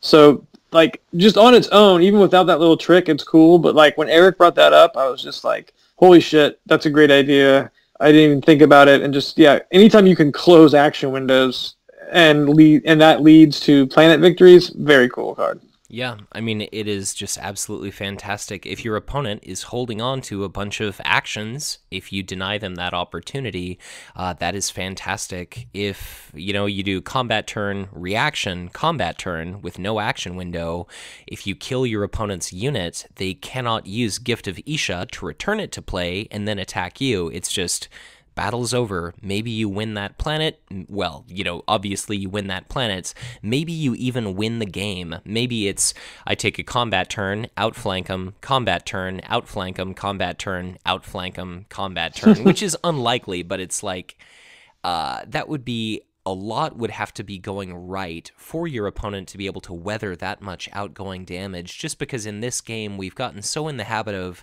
okay, I've got an Elysian Assault team, like, okay, kill my last unit, I'll play Elysian Assault team. I'll attack you, you kill my unit, I'll play my other assault team. And then we keep doing this back and forth where we're withholding as much information as possible from the opponent at all times. So for this, it's like, okay, I know that there's a chance he might play 1 outflank him. There's a lower chance that he might play 2. So I guess prematurely I'm going to have to spend a drop pod assault and an eager recruit just on the off chance that my opponent has these effects. And maybe because my opponent does that, I think to myself, well, you know what? Screw it, I'm going to let this planet be lost, and now next turn, my opponent's ambushed units are going to be going to the victory condition planet exhausted. So I think this is a huge game changer for the orcs. It's non-loyal, and now you're going to have to worry about Zarather attacking twice. You can see risky behavior like, okay, I'm going to attack with my Warlord. If they shield, because my Warlord only has 1 hit point left, I'll spend Outflank them. I'll use a combat turn to retreat with my Warlord. So you can be riskier. This is just incredible, and I think this is going to alter things permanently, or, as permanent as any rotation card is going to be. But I think if there's anything that's going to boost Orcs up closer to tier 1, this is going to let already good players just really demonstrate that Orcs are starting to be serious. Yeah, it's really cool card, man. Why don't you take us on to Chaos, Mitch? What do we got for the nasty corrupted boys here? Sure. So I guess first up, we've got an army unit of 2 different cards. We've got the Master Warpsmith. It's a 4-cost, 2 command icons, common unit, 2 attack, 4 hit points. It's another scholar trait unit, really underdeveloped trait at the moment, but reaction. After you sacrifice a cultist token, reduce the cost of the next elite unit you deploy this phase by 1. So, the instant that you play this guy for 4, each and every time you sacrifice a cultist to play an elite demon, it's basically reducing the cost by 2. So Promise of Glory could reduce the cost of a Vicious Bloodletter to basically 1, which is just crazy. So even though this guy's stats aren't great, and, 4 cost doesn't provide the defensive benefits of being elite, this looks like it could be a hell of a card, but considering you're our resident, jank spurt and chaos player, I guess what's your opinion? I really like his reaction. I don't know if I love his stats. I mean, 2 command is nice, but 2-4 for 4 is a little underwhelming. Right. You just want to make sure you've got a way to reliably and consistently get token units on the board. Yeah. It should be noted it's a token. It's not a cultist unit. So, like, sacrificing the Splintered Path Acolyte will do you no good here. Right.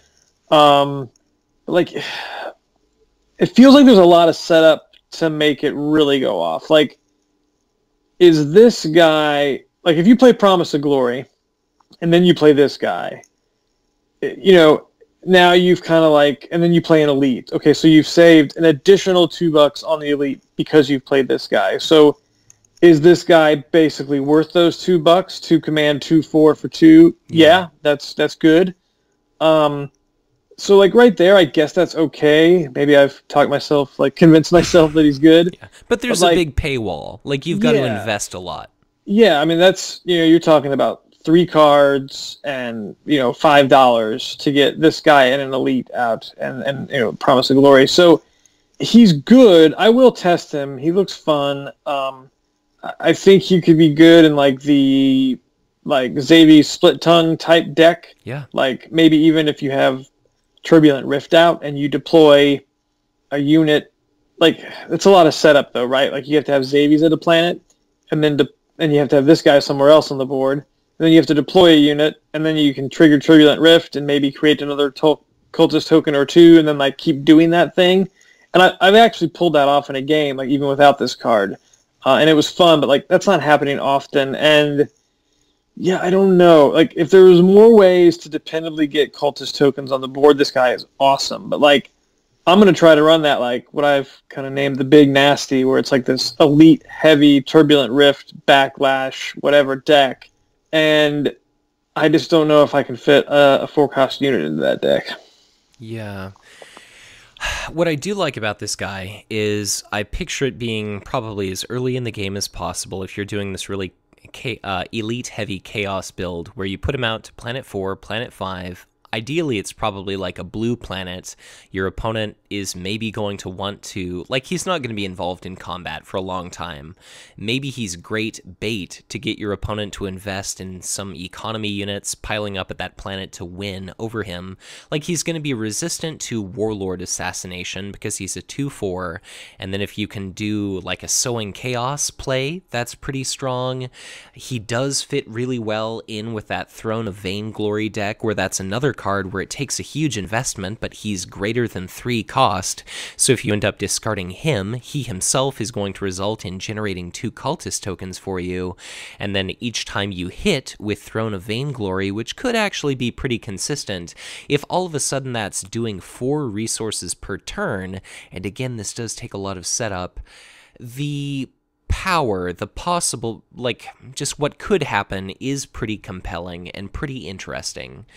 So I don't know if it's necessarily going to be competitive, at least now, but it's definitely a step in the right direction, and I personally know quite a few players that are extremely excited about this card. So whether go ahead. No, go ahead. Okay, well, anyway, so whether this is really meant to be, the top table at a tournament or not, I think some more kitchen table type players are going to have an awesome time with this guy. Yeah, I mean, I kind of did, paint myself into, a corner and convince myself that it's good. If you have an Elite and Promise of Glory and this guy in hand, the question becomes, is this guy basically worth $2? And the answer to that is obviously yes. So, pretty cool, and it's Dr. Octopus artwork, so... Exactly. Who doesn't want, tentacles coming out from under their rib cage? That's, well, I guess maybe it's part of the power armor, so it's not as impractical as it looks, but... Right. Well, speaking of Chaos Elites, read us this next one, Mitch. Sure, so we've got the Corrupted Teleportarium, a 1-cost support that portrays a nice little crowd of Chaos Space Marine Terminators with their enormous tusks and their just awesome armor there. It's a location trait support, which means it could be destroyed by those Imperial Fists Devastators. This is another bit of Elite synergy. Its action, exhaust this support to move an Elite unit you control from a blue planet, a technology planet, to another planet. So this is far less conditional than the Teleportarium that the Space Marines have access to. You can move an Elite to from a blue planet to any planet. So you could move it to harass an enemy warlord. You could move it to spare an Elite from being destroyed after a Vicious Bloodletter does its on initiative area effect 3. I think if you're playing Elites, this is a very inexpensive movement facilitating effect. But I guess, what are your thoughts on this? Yeah, I like it. I mean, it's only $1. It's cheap, and it's cheaper than the non-corrupted Teleportarium. And now there's the restriction that it's got to be an Elite unit as opposed to, what's the Teleportarium, 3 cost or less? It's 3 or lower, yeah. Yeah, but again, like that, it's just to another planet. It's not an adjacent planet. It's not anything like that. So, if you can win a planet uncontested, or even win it with a big Elite, and then move that thing over to another planet, set yourself up, or just move your Helldrake over opposite Kato or whatever. Well, maybe not Kato because he's got Sicarius, but right. Opposite whoever.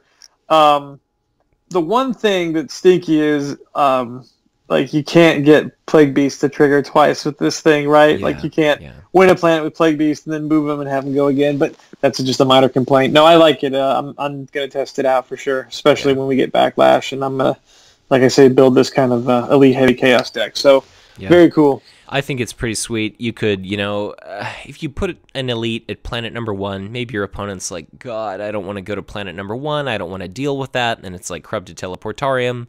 I'm going to win that planet, and then I'm going to move myself to next turn's planet number 1. Yeah. Or maybe I use Turbulent Rift to deploy a unit to a planet where I can deal maximum damage, and then I use the Teleportarium to move it to a more combat-relevant planet. So...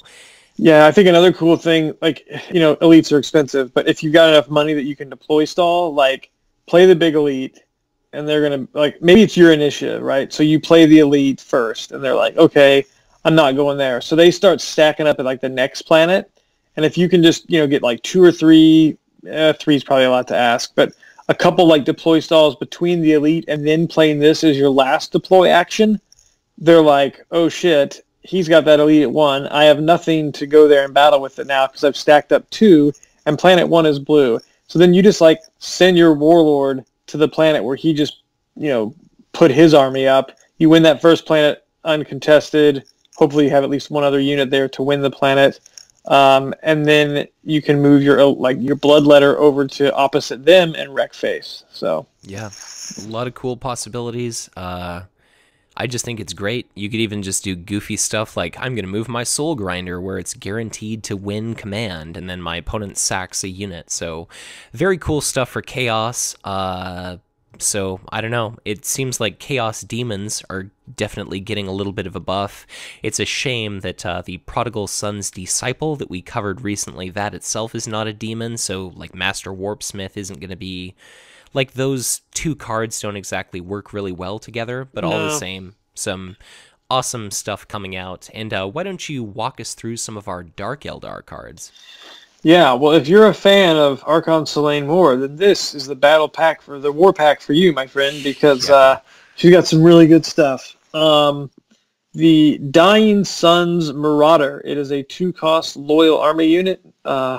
It has the Warrior, Raider, and Cabalite trait, and as per the Cabalite theme, it's got no command. But it's a 2/3, and it has a really cool reaction. After you gain 1 or more resources, ready this unit. And there's no limit to that, right? So, like, if you...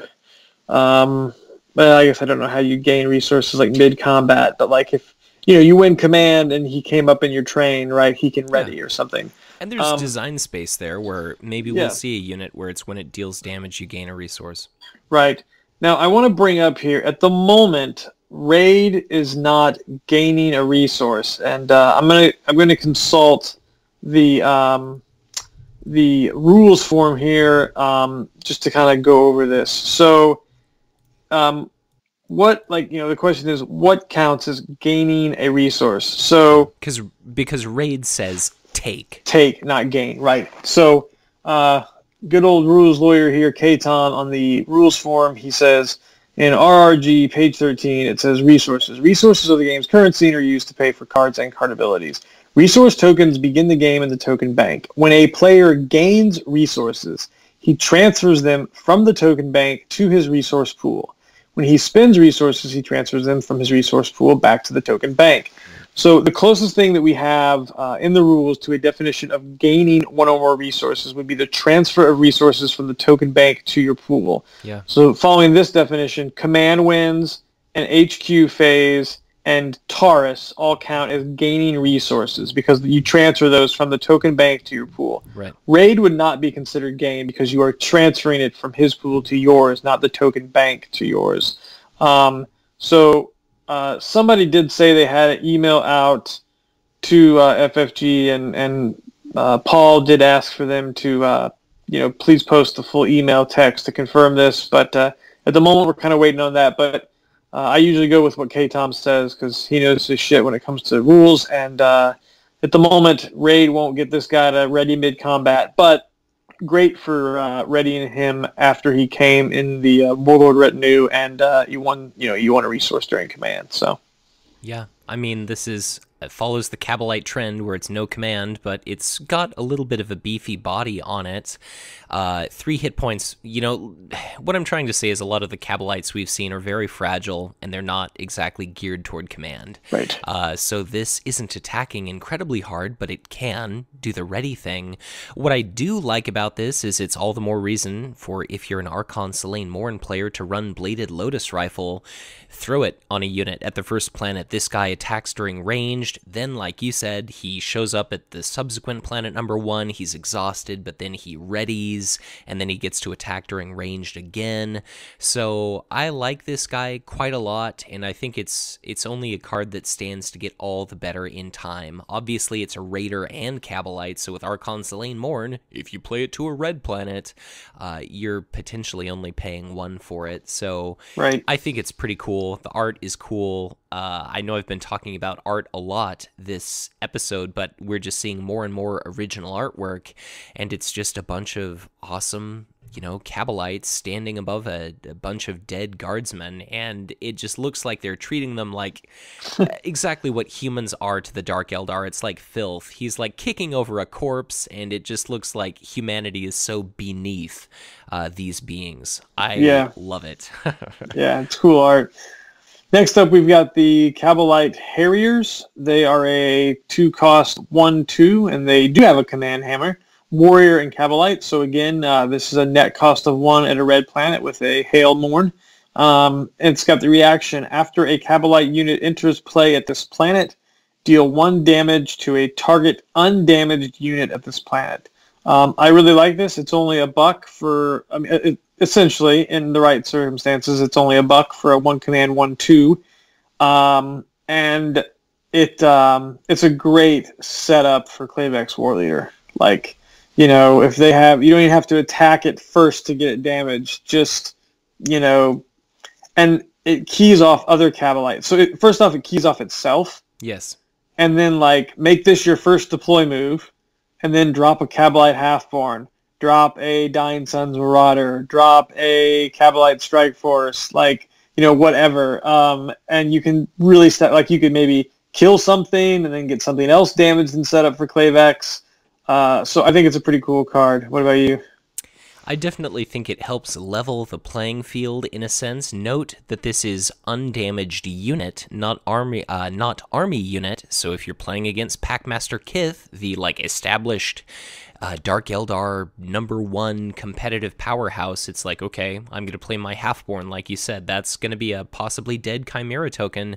Keep throwing those shields out there. Maybe you even do something ridiculous, like you combo this with Calamity, and you've got all these dirt cheap, Archon Selene Morn excels at accruing resources and saving resources. If you're able to bounce a bunch of units to hand, if you throw out your Harriers, maybe there are just going to be a ton of damaged enemy units at the planet by the time this thing is done. Maybe you manage to kill a bunch of tokens or whatever else. Really, the only kind of crappy thing about this card is it doesn't exactly work well with Inevitable Betrayal, the signature event of Archon, just because that requires undamaged enemy units. Yeah, that is true, but maybe you can space it out. You play this guy at one battle and that at another battle or something. Sure. Whatever. Or you just pick and choose what you want to hit with what. Yeah, exactly. And the other cool thing is you can ambush in the Shadowed Thorns Pillager for signature army unit. So even at during combat, not just deploy, there's ways to get this guy's reaction to trigger. Yeah. So I think it's a slight bummer that this doesn't really pass the vanilla test, if we want to call it that, because it's only attacking for 1. But the fact that it does key off of itself, any unit that can potentially kill multiple units by itself, and this is almost like a smash-a-gun battery in and of itself, where it facilitates a lot of outgoing damage among a great many targets. So I think this is super cool, and especially as you're gearing up for that last planet battle, it just seems like this could be an absurd amount of damage. Yeah. And especially, I guess it only hits undamaged units, but if your opponent really has a giant swarm and you've got multiples of these in play, the amount of damage going out is just crazy. So yeah, that's true. If you have 2 of these in play, then you drop a Halfborn. That's yeah, and I guess if you are playing this, could you deal, if you had 2 of these in play, could you deal 2 damage to an undamaged unit, or would you have to do 1 and 1? Yeah, I think reactions are resolved 1 at a time. Yeah, so it would be like reaction, then that target's ineligible. Right, yeah. But it could be a great setup for a, Kabalite Strike Force. And if you're playing Bladed Lotus Rifle, maybe you deal out a bunch of damaged, undamaged units thanks to this. Then during ranged, you attack with you don't attack with area effect. I should get that right. Instead of attacking, while you're considered to sort of be attacking, you use area effect to deal an additional AE1. So there's a lot of cool stuff coming up. Just like you said, hey, if you like Archon Selene Morn, you should probably pick up this war pack. But, Sam, what do the Dark Eldar do? Lead us through our last DE card. Yeah, it's the zero-cost event. It is Gut and Pillage. That is what they do. And it is 1 shield, and it is non-loyal. It is a tactic. Reaction. After you win a battle at a red planet, gain 3 resources, max once per round. It's a badass card. It's the resource version of Primal Howl. Yes. It's probably not quite as good as Primal Howl, and here's why. Primal Howl has 2 shields. This has 1. Primal Howl and this both cost 0. And the conventional wisdom is that 3 cards are worth more than 3 resources. Right. And Primal Howl is the condition that you and your opponent's warlord both have to show up at the same planet. This has a condition that you just have to win a battle at a red planet. But this is not loyal, and just the thought of putting this in my Kugath deck, like, because in that deck, all I want to see turn 1, well, aside from like the banner, which is every Kugath player's dream, is Taurus in play. And like in my Dirty Dozen deck, you have the first planet. I'm just stacking up and saving up so I can get all these events out when it matters. So like, go to Taurus and gain $6. Thanks, I'll do that. Yeah, I mean, it looks like a potentially pretty powerful card. If you're struggling for resources, it could definitely help with that. I think really the only shame here is, of course, it's tied to a red planet, and then you have to win. So it's not like Primal Howl can supply you with stuff relevant to that upcoming combat, whereas Correct. this is kind of after the fact. Right. But it's still a nice setup, and it's definitely versatile, and I just think it kind of fits into a lot of different decks. Who doesn't want additional resources? I kind of think the only thing kind of off-putting about this card is the flavor text on it, take everything we can use, kill everything we can't, is by Archon Selene Morn, but that sure looks like a Packmaster Kith with an Agonizer of Bren in the card art. Yes, So it it's does. just kind of like strange, but This is cool. It could also set you up for the Nexus of Shadows, right? Like Yes, you can gain some money to draw a card or something. So yeah, or if that kind of seems weird. It's like spend a card to gain Yeah. 3 to then spend 2 to replace that card, but you never know. Whatever. So right, and then maybe if there's multiple combats, you can set yourself up for some sort of ambush effect, like, you know, Flayed Skull, or not Flayed Skull, Shadowed Thorns Pillagers, or Klavex War Leader. So a lot of different options. Pretty cool card, probably not as exciting as Primal Howl. 3 resources for a card doesn't necessarily seem like that much, but I'm sure it's strong, so I'm just curious to see just how strong it is. But I'm going to go ahead and take this next one just because it's probably one of the coolest cards that's come out in quite a while. The Eldar are just killing it lately between this and the Fire Prism. We've got the Wild Rider Viper is going to be the first of 2 new Eldar cards. For the cost of 5, it's a common elite. 2 command icons, 5 attack, 4 hit points, vehicle, same Han, elite, no war gear, mobile. Reaction is after another unit moves from this planet to another, not an adjacent, but any other planet, move this unit to that planet. So this is kind of like Scorpion from Mortal Kombat, where it's like, let me go with you, something like that. Right. So, yeah, I like this thing. I do have a question here. Does it trigger? Can you? How do I want to word this? Wouldn't it get stuck at the middle planet with Cry of the Wind? Like, let's say you had Baharroth's Hawks and this thing at a planet, yeah. and you used mobile to move the Hawks to the next planet. Then you would have to play Cry of the Wind. Like, Cry of the Wind is a reaction, is that right? Yeah. So, like, would this reaction trigger and it would move, and then you play Cry of the Wind, and then its reaction triggers again, or would this get, like, stuck in the middle planet? Yeah, I think it's any time that you're eligible to trigger its reaction, you could. So let's say your Hawks mobile from planet 3 to, I guess, planet 2. This can follow, and then if your Hawks, thanks to Cry of the Wind, move from 2 to 1, this will follow again. Follow as well. Okay, cool. That's very cool. Yeah. Yeah, or if you have this thing at a planet with, like, maybe a Warlock Destructor that's got the jet bike on it. Yeah. You know, you can just move this thing way across the board from 5 to 1 or whatever. So, yeah. Very cool card, and of course it fits great with the Deathly Web Shrine. So, yes.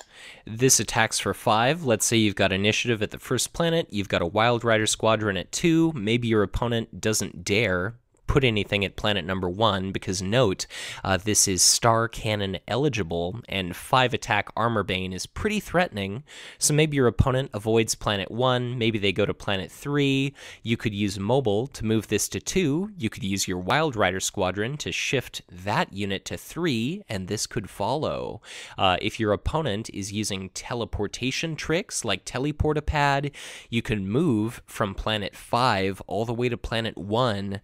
Corrupted Teleportarium, the same thing applies. This is relatively fragile, but it's got mobile itself, so if you don't want to be involved in combat, you can just have this dance all over the playing field. So it strikes me as very cool. I don't know if I'll actually play it, but just the movement options that this enables is like disgusting. So I think it's super cool. Yeah, I will totally play this thing. I think like, and I could be wrong, but I think like an Eldar Elite deck is becoming like a real thing. Just like I already kind of built one, and I've had mixed success with it. It's like there's so much movement and weird janky shit going on that like it's kind of taken me a while to even get used to it. But like, you know, I built a deck that's got like 3 of the Fire Prisms, 3 of the Jet Bikes, 3 of the Wild Rider Squadrons, you know, and then a couple of the Web Shrines. If you throw a few of these in too, like you can just be moving stuff all over the place, and it's just another eligible target for Star Cannon. Like that would give you nine vehicles in that deck if I had 3 of these in. So very cool. And speaking of very cool, what is the next card, Mitch? Well, Sam, I feel honored that you let me read off one of your personal favorites here. It's the Bone Singer Choir, and it's a 2-cost support. It's an upgrade trait. It's limited in the Eldar, which is a bit of a shame, but it's Interrupt. When you deploy an Eldar faction vehicle or Eldar faction drone unit, exhaust this support to reduce its cost by 2 to a minimum of 1. This is limited. It's not unique. The earlier you play it, the better. I guess, how do you envision yourself using this? Like, what are some vehicles and drones that you're fond of? Well, I mean, obviously the Idiot Wraithguard is I'm going to start calling that thing the Idiot Wraithguard. It's a drone. I believe the Wraithguard Revenant is a drone, but it's not often you deploy those things. Like, you know, you don't really deploy them, you just put them into play. But yeah, But just what I was talking about, like the vehicle thing, like, right? You have a Wild Rider, you have the Wild Rider Viper, you have the Fire Prism. This thing isn't loyal. It kind of might as well be, but like the fact that it's not unique, if I'm right, this is the first cost reducer we've seen that is not unique. Is that correct?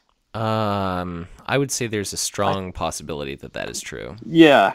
So like, if you can get, I mean, I don't know, it's 2 costs, but like it pays for itself the first time you have it out. And like if you get a few of these things out, like 2 or even 3, and then you've got, oh man, I don't know, it just seems really fun and crazy to like all these big vehicles with star cannons and they're moving around and everything's exhausting, or you know, whatever. It just seems really cool. Yeah, it definitely does seem pretty strong. First turn, you play it, and then you do an Eye-End and Wraithguard for 1 or something like that. And then next turn, it basically pays for the card that it's printed on, and then from that point onward, it is just pure profit. I don't think the minimum of 1 really hurts it that much, just because vehicles are generally pretty expensive, but you could do Soaring Falcon for 1, and that's, 2 command icon, 1/5 with mobile. The Wailing Wraith Fighter all of a sudden looks pretty realistic. That's conventionally 6 cost, 2 command icon, 3/5 with flying that forces card discards, but Wild Rider Squadron for 2 is nuts, and the Fire Prism could come into play for 4, that attacks during ranged, it destroys army units during ranged, and then exhausts other units. The Wild Rider Viper's only costing 3. This seems super strong. The game is definitely moving in the direction of elites. I think it's great to see, and all of a sudden, compared to like the meta that we're used to, where it's like, okay, I'm going to pay 2 for a 2/2 with a command icon. It's like when I'm paying 3 for a Wild Rider Viper that's a 2 command 5/4 with mobile for that same price, it's like, holy shit. Talk about moving the game in the direction of elites. So things are going to get pretty different pretty quickly. Yeah, I think so. It's just really cool card. And, speaking of cool cards for the Eldar, let's move on to Tau and talk about this attachment. It is a 1-cost attachment, non-loyal, 1 shield, drone defense system. It is a hardpoint attached to a pilot or vehicle unit. Combat action, exhaust attached unit to deal 2 damage to each exhausted enemy army unit at this planet. This is like, in my opinion, the first viable AoE option Eldar has had, I guess, other than Autarch Salakia. But, you could put this thing on a Wild Rider squadron at planet number 2, wait for the whole battle at planet number 1 to be over, slide over with your Wild Rider squadron, exhaust it, AoE 2, and then ready everybody back up. Yeah. And then as a combat action, do it again. Before anyone swings again. So it's like AoE 2, ready up. You want to stick around for another AoE 2? Probably not. Okay, then get out of here and I'll win. So yeah. I like this. And you can even put it on it goes on pilots. It can even go on a Vasha Trailblazer, in a Tau deck or a Tau Eldar deck. And, maybe you put that on planet number, maybe their warlord's going to come snipe you or snipe somebody, and you've got the Vasha Trailblazer next door with this thing on, or you just ambush platform it on, and before they can even swing, you've just AoE'd their whole warlord train for 2, and that kind of sucks for them. Yeah, it just seems very, very strong. If your opponent sends their warlord to a planet, bunch of exhausted units arrive, this is going to be devastating. Maybe you've got communications relay in play, and all of a sudden your opponent can't Archon's Terror, whatever you've got this affixed to, whether it's in Eldar, whether it's in Tau. It just seems great. There's a lot of vehicle options. There are even a few pilot options, like the Crisis Battle Guard, which is mobile. There's that prototype Crisis Suit, which we recently saw, that allows you to search the top 9 cards of your deck. If you're running multiple copies of this, it's probably pretty reasonable you might come across it, and I guess in desperate times you could even throw it on something like a Shadow Sun Stealth Cadre. So considering just how many movement effects this has, like that, we just talked about it, the Wild Rider Viper, you could move that all over the place and just be a total nightmare for your enemy. Mm-hmm. So this just seems like it's a hell of a card, and just like you said, Eldar have been really needing some sort of area effect option. It's really held them back against Kith. It's now holding them back against Broderick War, and I think this is going to help just a huge range of units. Yeah, I mean, the one thing in Eldar is, if you're allying with Tau, you probably have Vasha Trailblazer, and you probably have your Wild Rider squadrons. Unless you're running a lot of elites, maybe those are the only 2 targets you've got for it. And then even if you're running some of these other vehicle elites, you probably don't want Star Cannon in your deck because you're hoping to attach this to the vehicle as opposed to the Star Cannon. So it's kind of like an either or in my opinion, but it's a very cool card. Sure. And then, I suppose, Sam, I feel like this episode just started, but slowly but surely we've got to say goodbye. I guess why don't you walk us through our very last card? All right. It is the Auxiliary Overseer, 2-cost loyal Tau army unit. 1 command, 1/3 soldier. And it says, for each constant effect, for each non-Tau unit you control at this planet, this unit gets +1 attack. So, let's say this obviously makes sense, in a Space Marine Heavy Shadow Sun deck, or obviously in a Starblaze deck. So, in Starblaze, in either one of those decks, right, this thing could hit for 3, maybe, on average, maybe 4 or 5 if you're going crazy. But even if you just have one other unit at the planet, it's a 2-cost, 1 command, 2/3, which is slightly better than the vanilla test. So yeah, the fact that it could be a 2/3 or a 3/3 for 2, but then it's conditional, I don't know. I don't love this thing, but maybe in Starblaze. I think it's got the potential to be pretty decent. I'm not blown away by it. Best case scenario is you've got initiative and it's near the end of the game and it attacks for quite a lot. The worst case scenario is you're kind of stuck with it early on and it's not really doing much of anything. But it counts void pirates, it counts rogue traders, it counts anything. It's a soldier, so there's a bit of synergy there with Elysian Assault Team and the like. So it's a fine card. It's reasonably durable. You could shield it, and it's likely going to be able to get at least one opportunity to take a potentially significant attack. But then again, if you're playing Tau, you're normally not hurting for ion rifles and the like. So this is probably just another threat that makes your opponent's mathematics pretty difficult. Yeah, he's like a better, cheaper version of the Fire Warrior Strike Team, which I have not seen since pre-Ragnar days. Yeah, and I've not seen it ever. Yeah, I literally, I think I saw it before Ragnar came out, and I haven't seen it since. So, yeah, but he's a slightly better version. So it's a okay card. It's fine. I don't know if I'll include it, but it's not bad. It's probably good in Starblaze, and I don't play a ton of Starblaze, so. No one plays a ton of Starblaze. Yeah, I was gonna say. So I kind of hate to end the episode on a bit of a whimper with this card, but it's nice to see Teenage Mutant Ninja Turtle being incorporated into the card art here. I can't quite tell if that's a sword that he's holding or if it's some sort of like space pizza cutter or something like that. But regardless, it's been a hell of an episode, Sam. I guess, what are your just overall opinions? What are your thoughts on what lurks below? I mean, I think it's really cool. I mean, I think this whole cycle has, been really strong overall. I just think the cards have been really good, and we are continuing to see this push towards a non-swarm or non-weenie meta. I think Subject Omega looks really fun. I can't wait to test him out. The Dishonored Librarian and the Sword Brethren Dreadnought I'm just salivating for Mavros. Those look fun. The Torox APC is going to be good, I think, in Astra Militarum and Gorzad decks. Really looking forward to outflank them and smash a gun battery. Corrupted Teleportarium and maybe this Master Warpsmith look good. If you're a Morn fan, like we said, all the Dark Eldar look good. Man, both these Eldar cards are looking juicy, and the drone defense system is looking better than Michelangelo with his pizza cutter. But overall, man, really cool pack. I really like it. What do you think? Yeah, I think this, hits me in all the right places.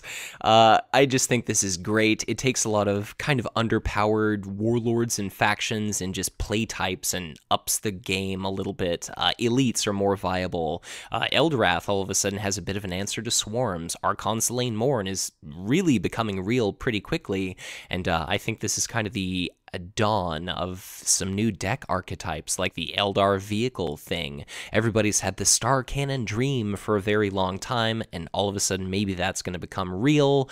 Orcs have now got a combat trick which changes everything about how I'm going to be playing that matchup, if I ever do it again. I've only ever played against Orcs twice now. But Master Warpsmith makes Chaos Demons real. So much good stuff in this pack. I cannot recommend it enough. Subject Omega looks great. I'm really crossing my fingers for a deep strike focused Tyranid, maybe Lictor Warlord in our upcoming cycle. So Conquest is great. We're beginning to stray from the simplicity of the core set more and more, where these card effects are becoming a little bit more complicated, but I just have the utmost of faith in our design team, because all of these new interactions are just, it really demonstrates how beautiful our rule set is, and just how airtight in a lot of ways a lot of these rulings are. So I just think it's an awesome pack. I cannot recommend it enough. It just seems like each and every time we see a new card from the Planetfall cycle, it's like my mouth falls agape like a little bit more and more each and every time. Right. So these cards are just awesome, and they still seem pretty balanced. So it's moving the game in a different direction. I think it's great. And I guess before we close out the episode, Sam, any final thoughts, anything else you'd like to toss out there? No, man, I just want to thank the listeners for always listening to us, especially on these long episodes here. But you know what? I've said before, and I'll say it again, I like long podcasts, so I don't mind being a part of one. So yeah, I hope you guys enjoy it. A lot to go over. You'll probably have to digest it over a few different settings and segments, but which we say at the very end of the episode. yeah, I guess. Why don't you edit that into the beginning?